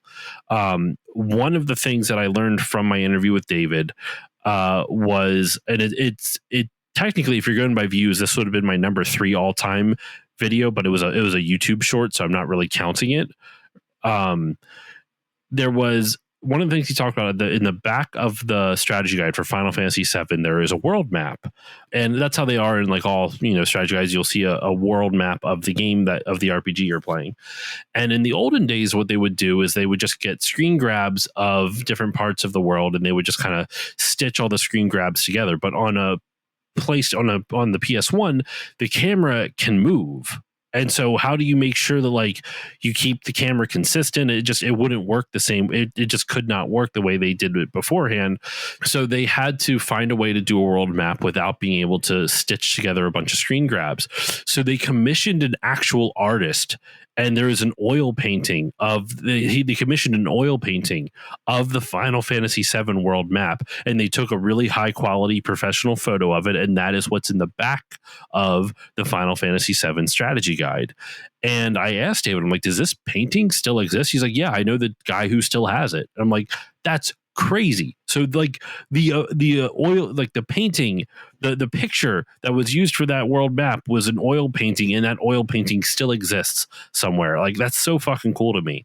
And I just learning stuff like that about how strategy guides were written and how he got into the industry. It was just one of the most interesting and fun conversations I ever had. And I cannot thank David enough for guesting on the show to talk about it. He was wonderful. That's killer. And like, what a crazy story to tell on the podcast. Like, just like, oh, by the way, we had this like it's like, he probably didn't thought it was like this, like totally like not big deal, but it's like, how insane that is. That it's there's an oil painting that you had commissioned, and that's the world map. That's crazy. It's really cool, man. He was so nice. He was such a nice dude. And I actually want to get him back on the podcast for something else. I have an idea. I just have not reached out to him yet. And I just because like when I want that episode to come out, it's not going to be for a long while. Because like I said before, I have like the next 5 months planned out on the show. But I have some ideas that I want to like throw his way. So we'll see what happens. But yeah, it should be cool. So I really, that episode I'm just insanely proud of. Like I cannot believe I got to chat with someone who did such like one of the coolest things like ever. And on top of that, Final Fantasy VIII specifically, like that strategy guide means a lot to me. I told him it on the episode, but like I carried that strategy guide with me everywhere when I was a kid, because I was just so obsessed with Final Fantasy VIII, so much so I was borrowing. It was a friend's strategy guide, and I'm pretty sure I were like it's basically busted. I had to buy another copy off of eBay because like my version was falling apart. I love that strategy guide so much, and it made my enjoyment. I like Final Fantasy VIII, but that game is very obtuse, and I think if I had not had the strategy guide, I would not have fallen in love with the game. Just which is a little damning of the game, but still, I still love that strategy guide, and so this episode just meant a lot to me. It was awesome. That's killer, dude. And like to be able to have that conversation with him, and like I'm sure that probably meant a lot to him too. I don't know. I don't know if it did, but it meant a lot to me. So like I don't want to presume for him, but he was awesome. I do hope to have David back on the show because he was a really fun guest. But all right, TJ, over to you for your number 2. I'm sorry, that was just my number 3. So now we're up to number 2. Number 2. Coming at number 2 over on the main feed, another repeat, but again, not really shocked this one is where it is. Tape number 55, Shower Thoughts, which I will get into a little bit more later in this conversation. But so that's the number 1, I understand. Yeah. Actually, it's not. It's not. It's at number 2. We'll talk. There's talk only about 2 spots left. We'll talk about our favorite episodes. Oh, okay. Right? Yeah. Okay. God, stepping all over me, telling me what I am. I Come apologize to you and yours. It's not like we haven't done this like 7 times. No, I'm just kidding. Right? I'm just kidding, buddy. I'm just kidding. I'm kidding, guys. I'm kidding. Josh and I are friends. We can talk to each other like that. It's fine. Somebody's like, yo, this teacher guy's a dick. I'm just kidding, guys. No. But it was such a great creepypasta, and it's such a creepy story because it's essentially just about a dude who like basically his psyche just completely breaks essentially. And he kind of just loses it when he can't shower anymore during a shower. Don't we all? I don't like feeling dirty. I understand. I don't either, but it's the only place he feels safe is in his shower because all the things that he sees outside are grotesque and horrible. And is he talking about monsters? He seems to think he is. So what do? Well, some shit goes down, let's just say. But I'll talk a little bit more about that when we get to our favorite episode section. And then number 2 over on the YouTube, I'm going to be blunt with you guys about this. My next 2 spots on the YouTube, I have no fucking idea why these episodes are here. I really don't. That's my number 1 on YouTube. Yeah, it's just oh, dude, same. I'm going to go off a little bit about it probably. Tape number 57, Infinite Library. Fine episode, but it is, in my opinion, it was a requested story, so I did it. It's just it's a creepypasta about this library that you can find your way to with a ritual, and you can find any book ever written in literature. No matter what it is, you can find it. Okay. But you can also get lost and die there if you don't follow the rules. Fun little creepypasta. I have no idea why it's my number 2 for the year. Algorithms are weird. Algorithms are weird. Yes, that's all I can say. But like a fine episode. Had fun with it. Doesn't mean I didn't enjoy it, but just shook that it is before The Quiet Sky and a bunch of other ones. But anyway. Neither here nor there. How about you for your number 2 spot?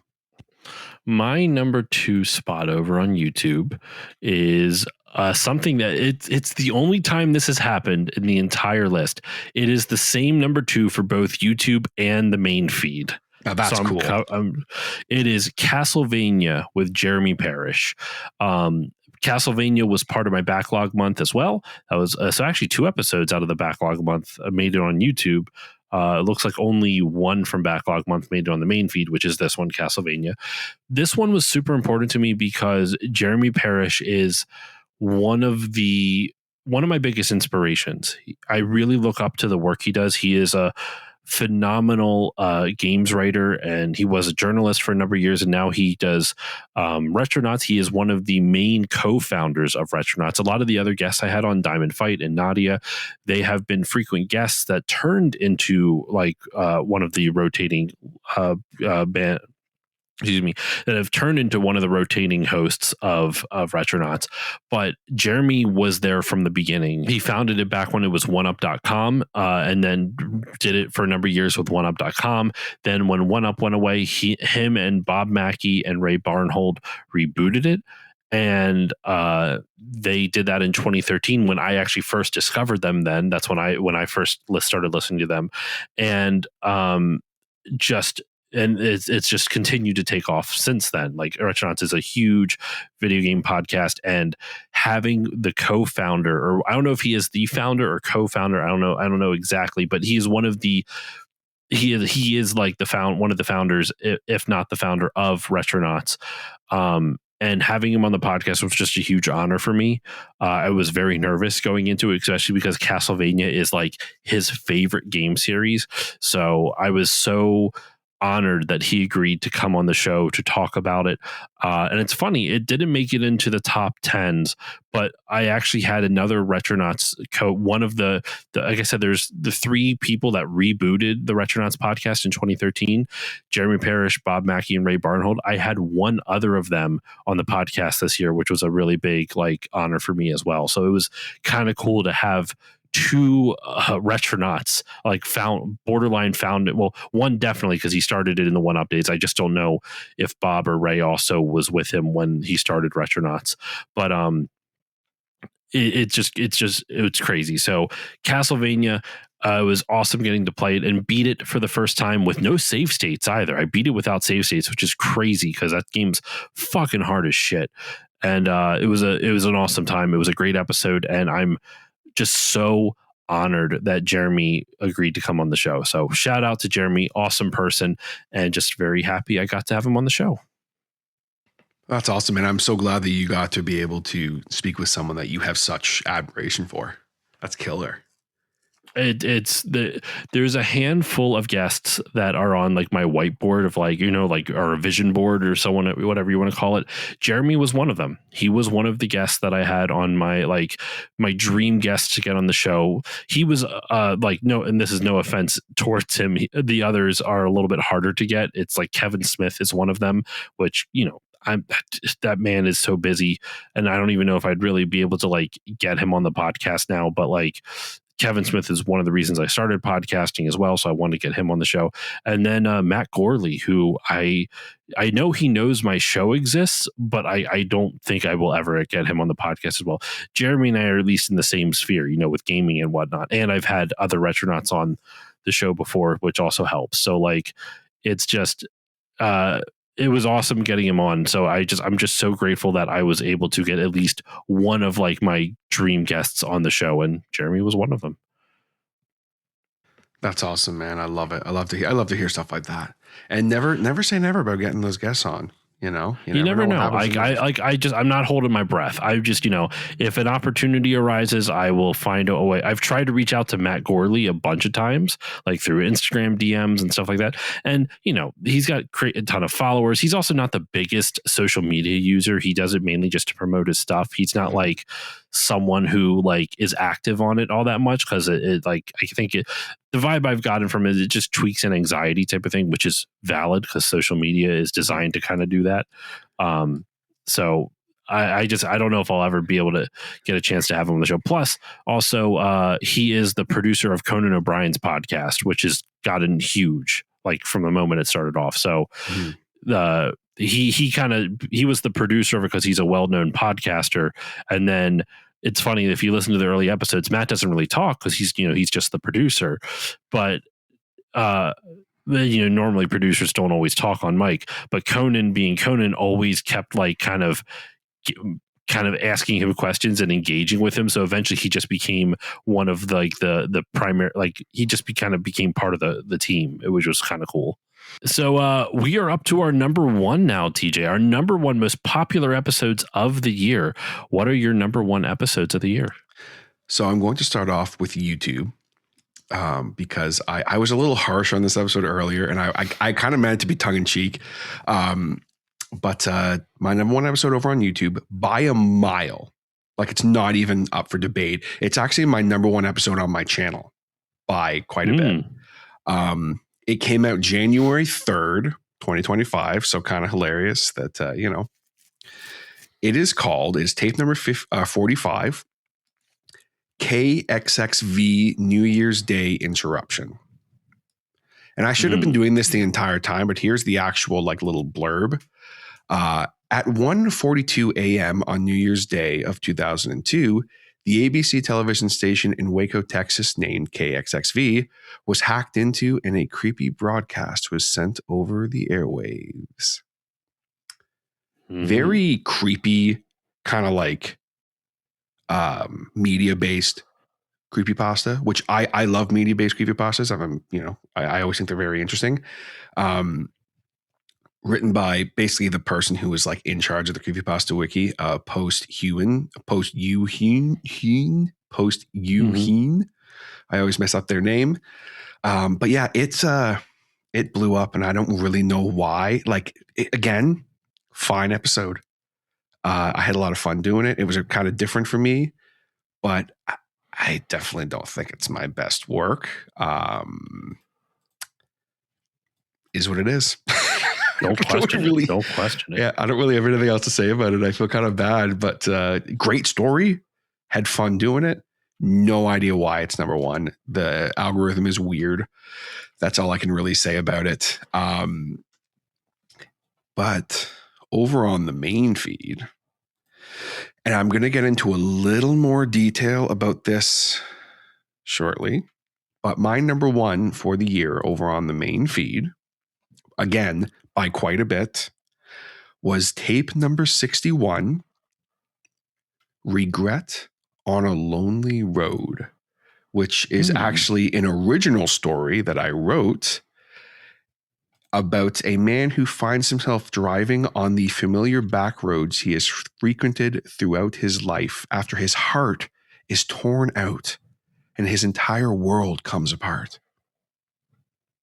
Will he find the peace he seeks on the dark, quiet roads?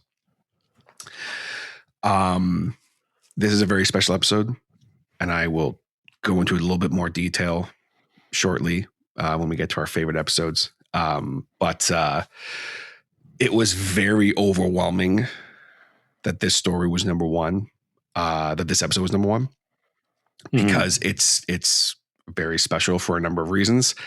And the compliments that I got for this episode was very overwhelming, especially from a couple of people who I really respect. So that was cool. So that is my number ones. Very cool. I really happy with my list.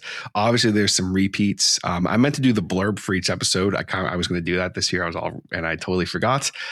But with that, Josh, my friend, what are your number one episodes this year?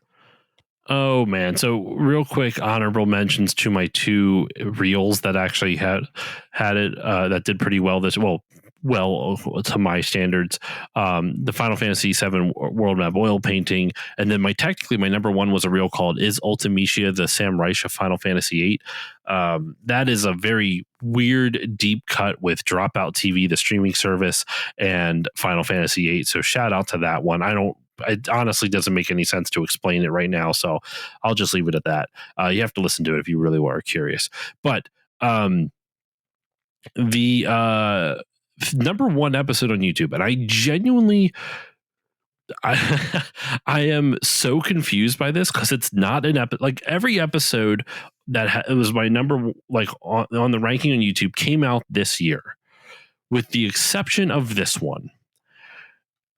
This episode is Three Ninjas Kick Back from which came out 3 years ago. I remember on that May episode. 22nd, 2022, with both my brothers, and we're talking about the movie Three Ninjas Kick Back because there is a video game based off of Three Ninjas and Three Ninjas Kick Back. So that was my excuse to have them on to talk about Three Ninjas. And for some reason, it just did and I'm not I would say it's over almost double. It is almost double the amount of number two. It's not quite. It's like maybe 20 shy, but like, I don't understand. I don't know why it all of a sudden blew up, but okay, fine, cool. Sure. Why not? Why not? So that's number one over on YouTube. Very strange, very bizarre. My number one over on the main feed on the podcast feed, also almost by double, a little bit it's I would say it's actually about 100 less than double, but still it's like almost it's a significant more than number 2. Paper Mario: The Thousand Year Door with Try from My Life in Gaming and Jared from the Play Along podcast. So that is Try making 2 appearances in the top 10 this year. The man just apparently brings the heat off for the show. So, we talked about Paper Mario: The Thousand Year Door. Every year in March, I do Mario Month, which is all Mario, related games. And this year I did all Mario RPG games. So it was it was Super Mario RPG for the Super Nintendo. It was Paper Mario. It was Mario and Luigi Superstar Saga. It was this one, Paper Mario: Thousand Year Door, and then Mario and Luigi Partners in Time was the finale for Mario Month this year. So I covered a whole bunch of RPGs this year, and this one just for some reason just really took off. Paper Mario: Thousand Year Door is a really popular game. So honestly, I'm surprised by how popular the episode is. Not because I think the episode's bad. It's just that the episode has done so well that let me put it. Yeah, this is crazy. It is arguably my number 2 overall of all time. That's how well it did this year. That's killer.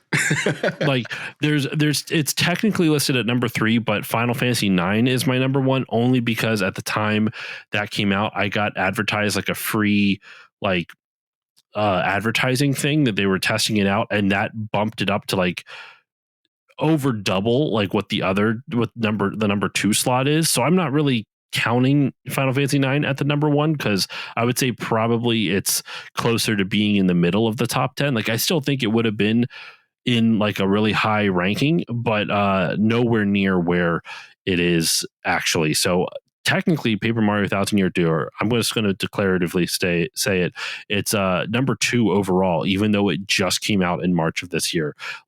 Nothing else in my top 10 overall is from this year. It's crazy. That is kind of hilarious, though, when you think about it. Yeah, it's cool. I love seeing that shit. In fact, I have one from this year. I have one from last year in my top 10 overall, and then 1, 2, 3, 4 from 2023 in my top 10. So 2023 apparently was just the year my show was really good. Well, I mean, it's always good, but yeah. Here or there. Yeah, so those are our top 10 listeners. Those are our top 10 episodes of all time. Not all time, sorry, of this year. Top 10 episodes of all time. Now, real quick, I want to let's break down our download locations real quick. Which countries listen to us the most? TJ, why don't you just list all 5? Or how many do you have? I should say. How many did you break down? So I'll do 5. So I mentioned earlier this year, I was really not earlier this year. I mentioned earlier, I should say, that I was actually shocked to see. Whoops, that's not for that podcast. No one needs to know how many downloads 2 Guys in a Game got this year. Where are you? I'm loving it. It's great, actually. So, number 1 is the United States, which actually Maine is the number 1 state. Shout out to Maine, closest to Canada. Yeah, there you closest go. to Canada. So, that makes sense. So it goes Maine. I didn't know I could do this. Actually, I just found this out. Can I click on it again? I good. I good. What does that mean? Shout outs to whoever lives in Bangor, Maine. They listen to my podcast a lot. 99.4%. Who is from Bangor, Maine? Anyway, so it goes Maine and then Sacramento, California. That's just so cool. I didn't know I could do that. Shoot, sorry guys. I'm getting all excited. I didn't know I could zoom in on the actual town. So anyway, sorry guys, I'm getting distracted. Squirrel brain. So it goes Maine, not Maine. What am I doing? I'm trying to just say the countries. Oh my God, I'm sorry. Oh my goodness. Okay. Let's use take 3 here. No, we're using all of this. We're using all 3.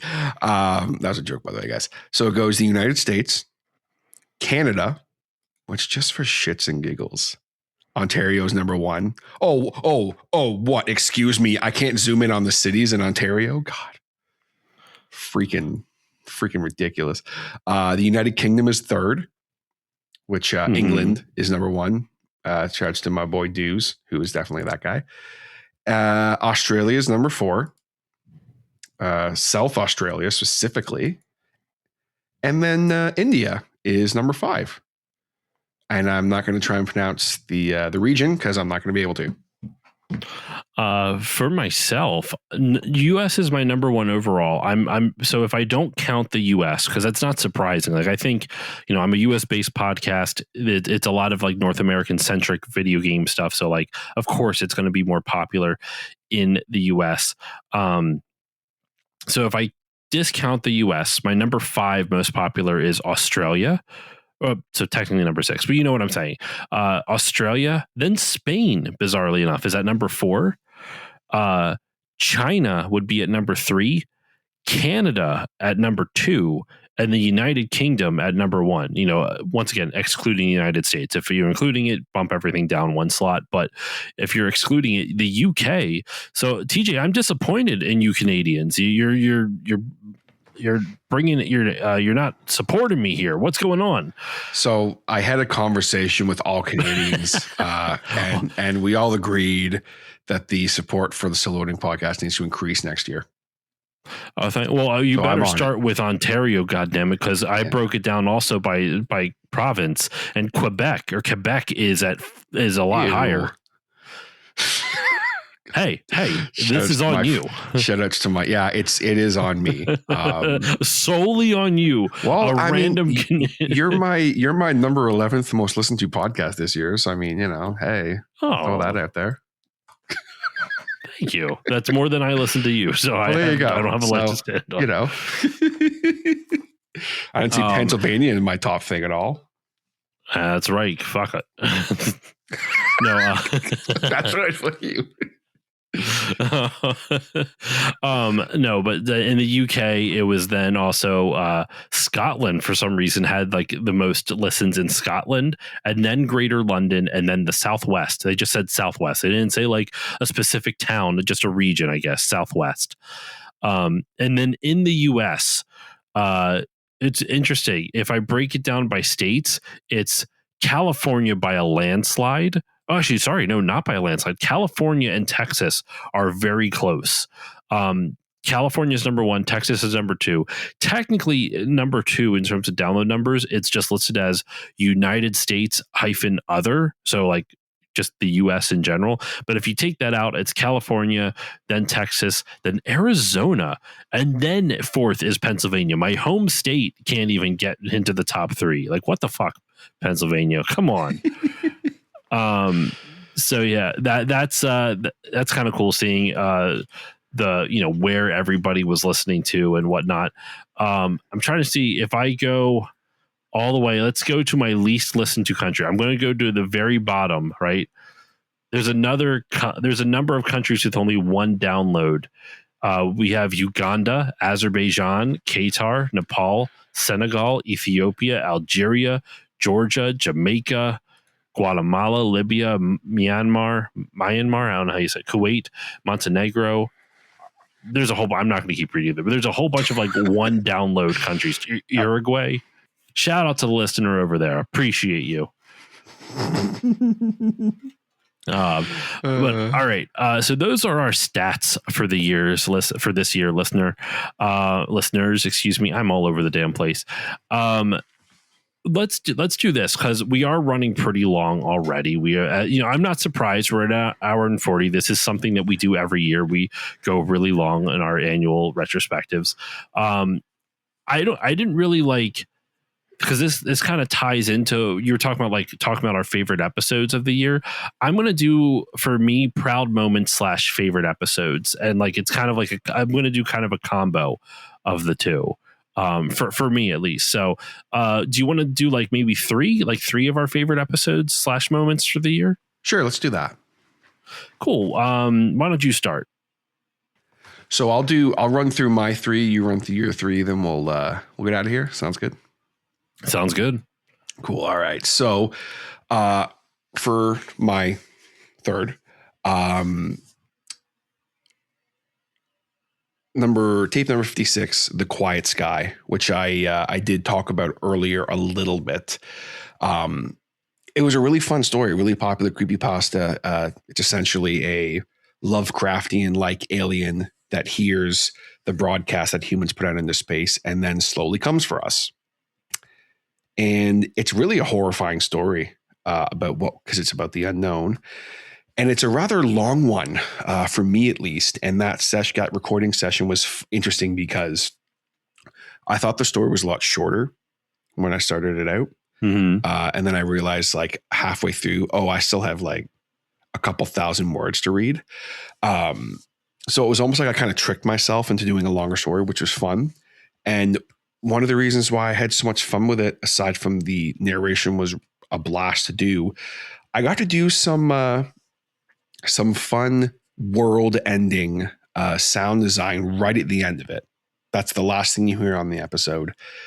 And it was kind of on a whim, and it was really well received. A lot of people said that it was a really fresh take on this creepypasta, and the narration style that I did, and the last thing you hear in the story being some sound design that I did and came up with. That's something I really love doing on the show. It's almost like I extend the story a little bit with audio because that's something I'm able to do. Mm-hmm. And it was just really fun and very well received. And it's always cool when that gets to happen. And then also the fact that it's in the top 5 is very, very cool for me.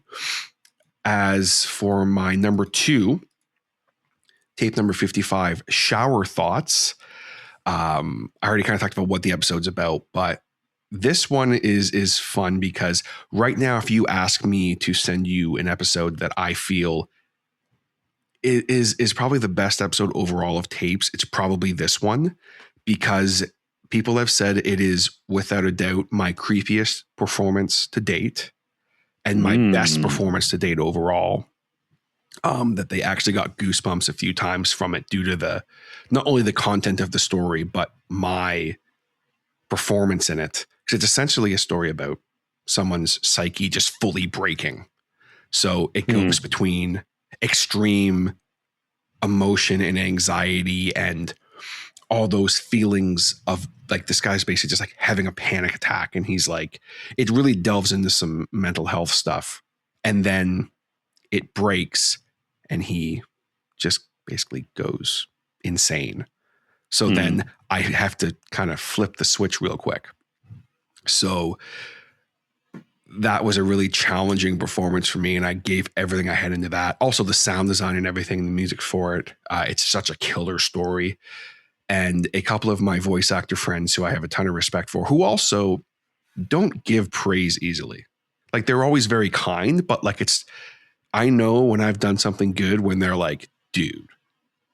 And this is one of those moments where my one friend, she literally sent me a screenshot of the episode and she said, this one got me. And I was like, what do you mean? Oh, like, that's awesome. She was like, I literally had to stop listening to it at one point and like leave the room I was in because it was freaking me out. Like just, I felt so like claustrophobic in the room I was in because of what you were talking about and stuff. And like the range that you showed going from narration range to the voice acting range, like she's like, dude, you fucking brought it on that. That's awesome. And kind of went a little feral for a minute there, which is cool. That's, so that one is really, really special for that reason. But my number 1, kind of already said it, but probably no surprise to anybody. It was also my most downloaded episode of the year. Tape number 61, Regret on a Lonely Road.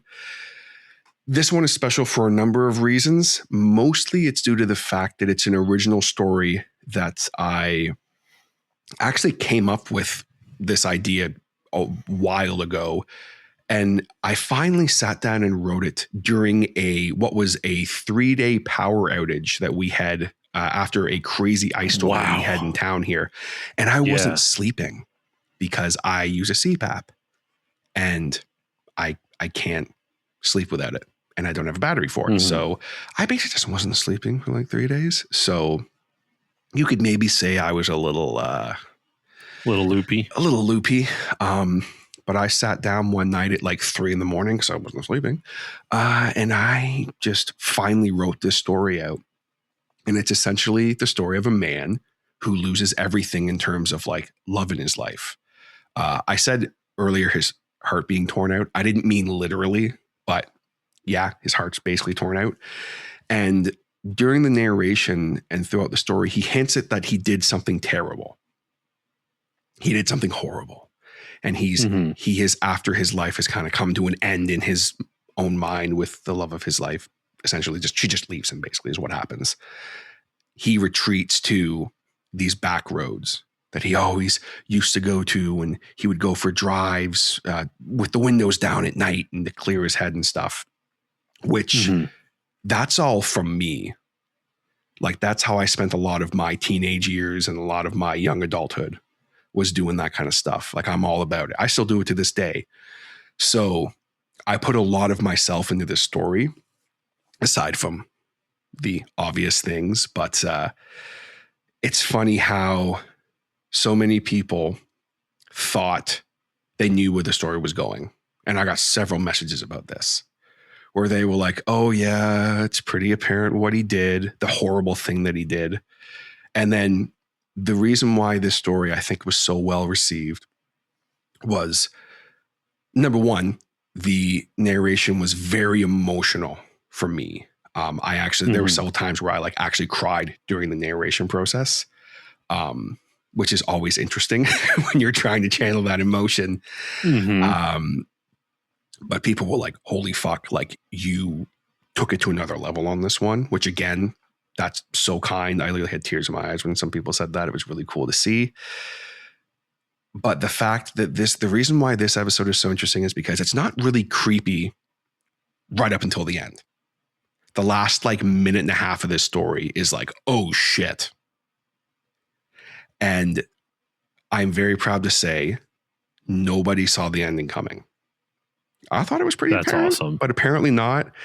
And it was so well received. I think that's why it was so well received, because it's such a different story for me, because it's not like your typical creepy podcast story. It's rooted in reality. It's a very real thing that happens. Even the thing that he does is very real, and it could happen because all monsters are human. That's a trope I love in horror. And I'm smiling ear to ear remembering this and just thinking about this episode, because it just it's very special, and I'm so thrilled to be able to kind of break it down and talk about it. And also the fact that it was my most downloaded is just very cool. That's so cool though, because that's like it's one thing when you read someone else's work and you are, you get compliments on that, but when you are the one putting your heart and soul into it and it gets compliments and it resonates, that's amazing. That's awesome, man. Congratulations on that. Thank you, man. And like, obviously having a story, like I've done my own stories before and they were well received, but like the fact that this one was kind of risky, because it's not creepy. Like it's like about a 10-minute long story, and there's no elements of horror really. There's like some hinting at stuff, but like it's kind of just like almost like dark and unsettling kind of, but like a more emotional right up until the end. And yeah, the scene where things are realized, I go from like weeping to like hysterically laughing, which kind of spoils the episode a little bit. But that was the scene where a couple people were like, dude, what the fuck? Like I was like going, oh my God, like he's actually like weeping, which I actually was like actually crying, which is kind of hilarious. Cause like, I'm not really an actor, so I have to actually make myself cry, guys. That's how that works. Yeah, a lot of fun. That's awesome. That's so great to hear, man. That makes me happy. I'm happy for you. That's awesome. Thank you, man. And now I'm excited and happy for you, because I want to hear all about your 3 proud moments and episodes of the year that were your favorite. So for me, it was kind of like I would say just in general, Punch and Nazi Month, I was very proud of this year, just because it was a lot of fun to do. And also like, it was like podcasting with a bit of a purpose. Like I said, donated the proceeds to this is not like, oh, good for you, you donated for charity, aren't you a good person? It was just I haven't done something like that for the podcast before, and I want to hopefully continue that as well. I also still have plans to do a charity stream at some point. I think I've said that like every goddamn year we've done this. Same with the kind of like narration, the story, like I have that sci-fi story I want to tell, that video game based story I want to tell. So that's going to come at some point. But my overall just like Punch a Nazi month was just very proud of that. Very proud that I put that together kind of last minute, and I had so many people willing to like help me, and like so many people willing just to jump on and do the podcast with me. So shout out to Ashton Ruby and Aiden Mower for Wolfenstein 3D. Shout out to Dave Petrangelo for for Medal of Honor Underground, and then shout out of course to Diamond Fight and Chris Baines for Bionic Commando. So super grateful for all of them, and it was just awesome. My number 2, I mean, this is not really in any specific order, but I guess number 2, for lack of a better term, is just having Jeremy Parrish on the show. I already talked about it a whole bunch, so I don't need to repeat a lot of it here, but once again, bucket list guest, finally got him on the show, and I'm just very, very grateful to have him on the podcast and count him as a guest of the Still Loading podcast. Just really cool. So I'm not going to go too much more than that, just because I've already talked about it ad nauseum. And my number one I've also talked about ad nauseum, and it was the strategy guide episode. Like that thing was just genuinely just super grateful I got to do that and just have a wonderful conversation. And I've already talked about like why it meant so much to me, and I still stand by that. Obviously, I just said it a little bit ago, so of course I still stand by it, but I'm really, really proud of how that turned out, and just grateful. And just in general, looking back at my list of games that I covered this year, just really grateful for the year that I had, because it really was like I was saying before, on a personal level, it was a very stressful year, and I'm just so happy that I put together a string of content I'm genuinely proud of, between Mario month, between Punch a Nazi month, between the strategy guide episode, between some of the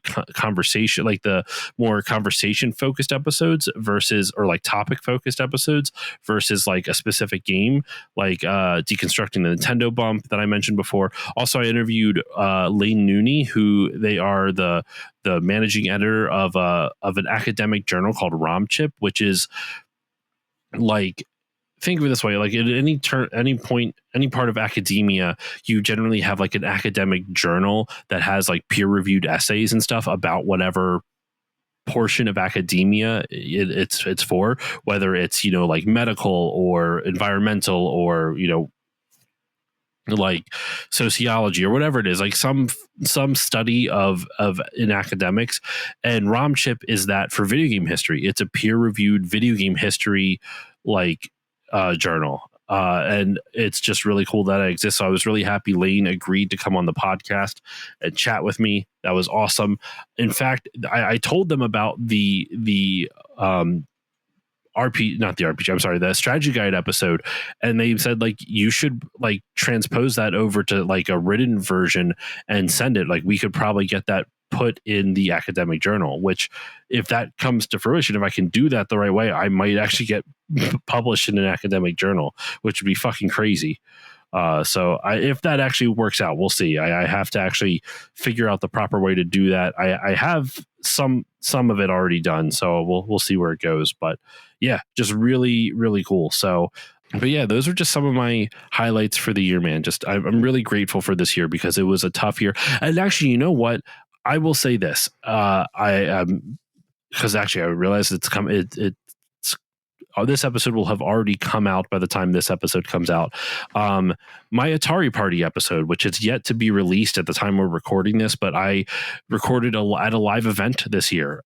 So it was a really crazy recording situation. I think the audio turned out as good as I possibly could have gotten it, and I was really proud, considering I had no way to sound test it prior to doing it live. So which is always weird. Yeah, it's a little weird, but it worked out.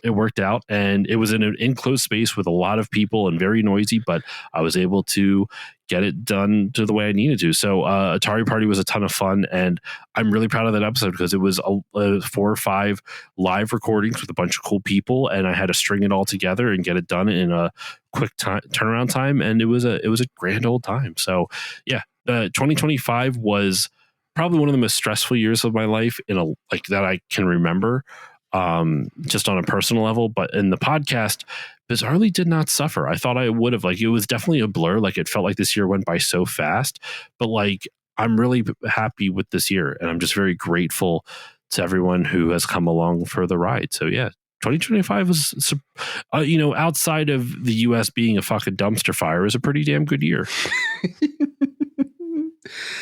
Yes. I didn't really talk about what happened with me this year, but like, no point in getting into it now, but basically like this year also, unfortunately, was very, very, very, probably one of the most stressful years of my life as well, actually.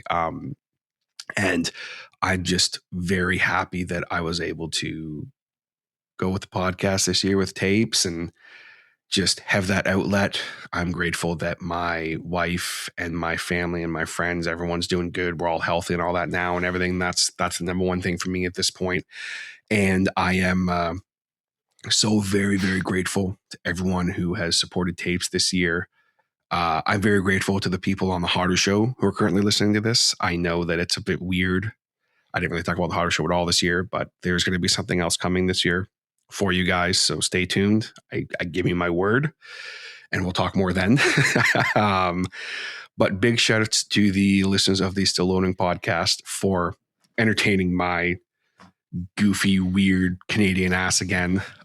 It's always a blast getting to do these with you, Josh. And I know that, like we always say, we don't really get to talk as much as we would like to. And our content is so different. And, I would love to say that I'll be on. I think there was an episode we were going to do together. And then it was going to be on Aiden Chronicles, the first mage. We'll do that one day, like 10 years from now, we'll do that.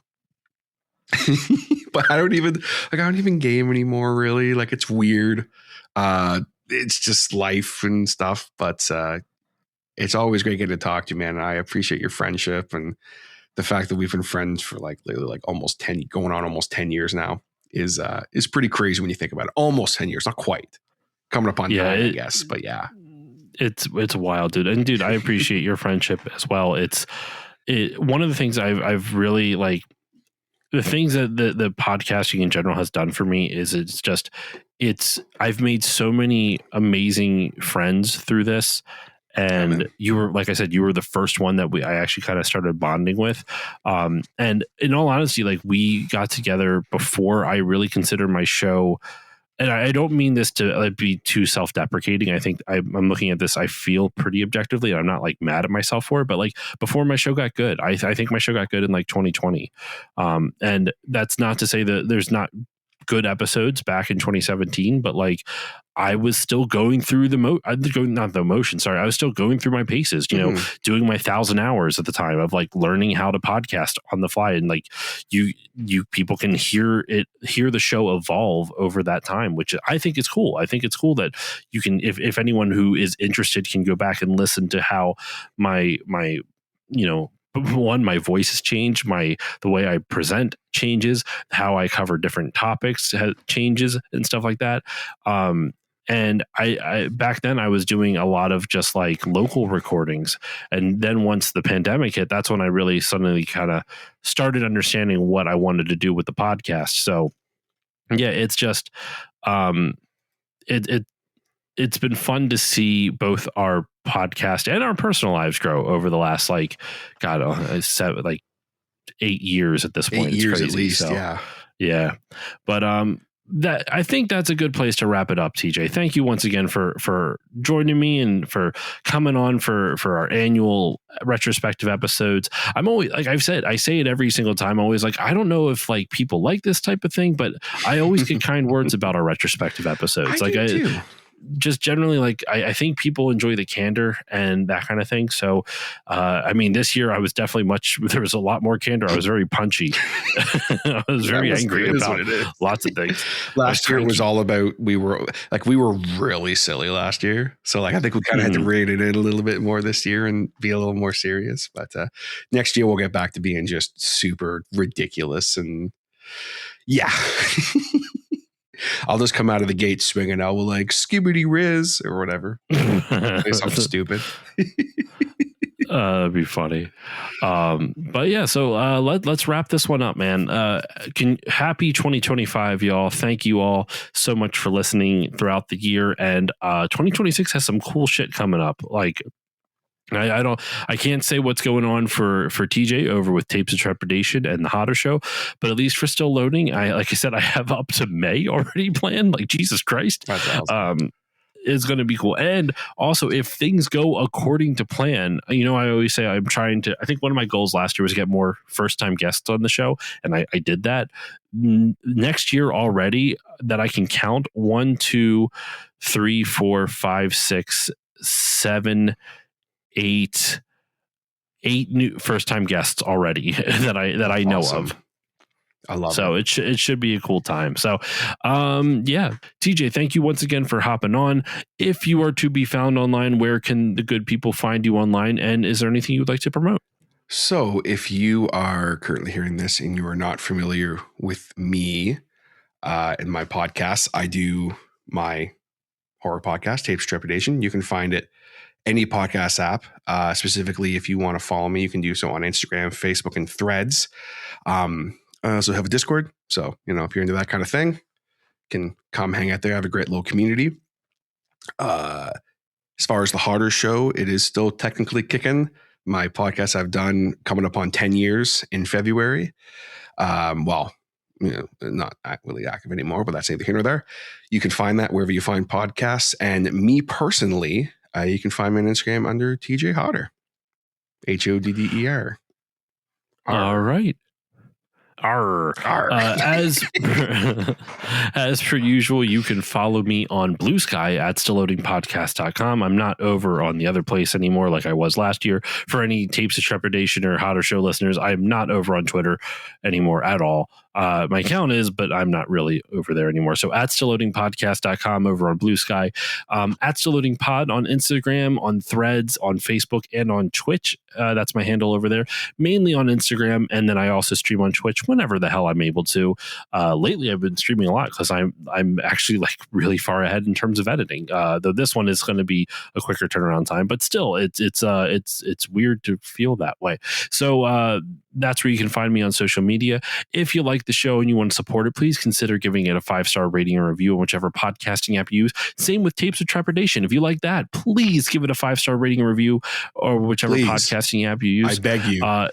It helps more people find the show, and it pleases the algorithm gods or something like that. So that's very helpful, and it's free. Just takes a moment of your time. If you really like the show, we both have Patreons. TJ, why don't you shout out your Patreon real quick? So Patreon, you can find for Tapes of Trepidation. Just search Tapes of Trepidation. I do a $1 tier, $5 tier, and then higher tiers. You join at the $1 tier, you get access to the behind the scenes podcast within the archive, which this episode is actually going to be on that feed for free. But normally I do weekly behind the scenes content. You get your daily dose, your weekly dose of me talking about the episode that week and a bunch of other stuff. I've done interviews with cast members, Q&As, things of that nature. Then at the $5 and above tier, you get bonus narrations you won't hear anywhere else and other stuff. Awesome. For myself, I have a Patreon as well, patreon.com/stillloadingpod. I also have a bunch of different tiers. For $1 a month, you get all the episodes earlier with better audio quality and patron voting rights, which I already touched on before. By the time this episode comes out, the backlog month poll will be done, but my quarterly Patreon poll will be either just starting or is in the middle of it. It is basically, I do polls quarterly to help guide the direction of the show. So you can, for just $1 a month, you you can get all, the early access and better audio quality, and you can help guide the direction of the show with the polls. For $3 a month, you get everything you heard of the previous year, plus patron shoutouts, which you heard at the beginning of this episode. For $4 a month, you get both of the previous years, plus 2 mini bonus episodes every single month, which currently there's over 100 of. I have over 100 mini bonus episodes over on Patreon, and they're all just waiting for you, all at the $4 level. And finally, there is a $5 tier, which you get everything, all the previous years, plus access to my monthly movie podcast, which right now, the time this episode drops, is called Still Muppeting. It's the only Muppet movie podcast where all the guests who join me, we play the music, we light the lights, and we talk about the Muppets on the podcast tonight. And that is all over at patreon.com/stillloadingpod and at the $5 level. And if you don't want Muppets, we covered all the Fast and Furious movies over on the Still Family Show, which is at that level, and all the James Bond movies, which is Still Bonding, over at that same patron tier. So lots of content at the $5 level. That is all over there. If you think about 25 Bond movies, 10 Fast and Furious movies, 11 if you count Hobbs and Shaw. And so there's a ton of content over there. But anyway, that's it. That is all the time I got for you today on this episode of Still Loading /Tapes of Trepidation /The Hodder Show. Thank you all so much for listening. TJ, thank you once again for joining me. Always a pleasure, buddy. All right, folks, there you have it. A tradition here on the Hodder Show to sit down with my buddy Josh Covel from Still Loading Podcast and talk about our years. Obviously, I did touch a little bit on how, this podcast wasn't a thing this year at all, aside from our retrospective episode. So kind of funny to think about. Thank you for listening, and please go support Josh. He is the man. He's a wonderful dude and a brilliant creator who you should definitely be supporting, especially if you like gaming of any kind. He's great. Go check him out. Support his Patreon. Josh is someone who has been slugging it out for many, many years, and I feel like he's just hitting his stride. He is such a wonderful creator. He deserves your support. And if you're hearing this and you have an interest in checking out my other podcast that I have been doing, Tapes of Trepidation, which is a horror narration podcast, please check it out. You can find it wherever you find your podcasts. If you want to continue to support me in my creative endeavors, Tapes of Trepidation also does have a Patreon. Well, for as little as $1 a month, you can get access to a behind-the-scenes podcast called Within the Archive that, let's say, it kind of keeps the spirit of the Hodder Show alive in its own way.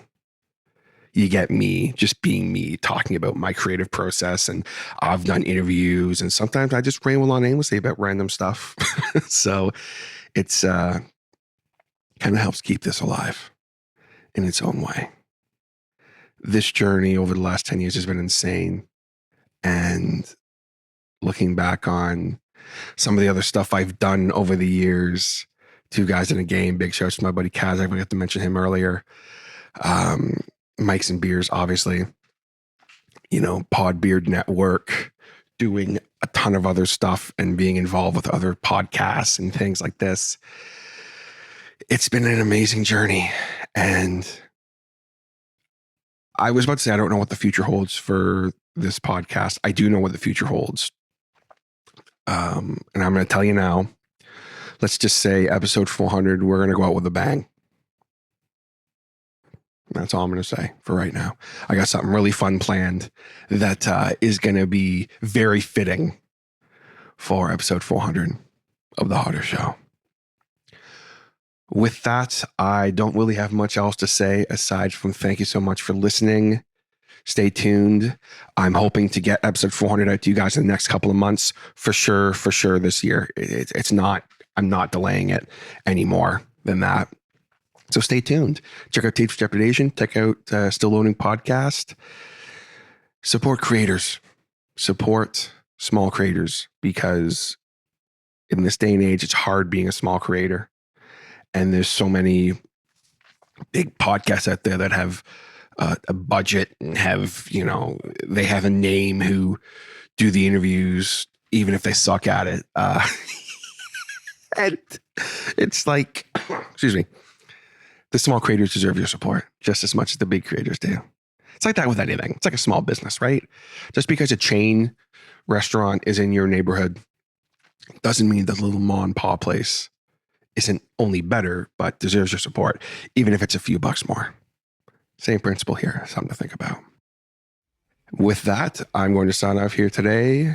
I hope you all have a wonderful rest of your day and a wonderful year up until we meet again. Thank you so much for all the support with 10 years of the Hodder Show. Take it easy, everybody.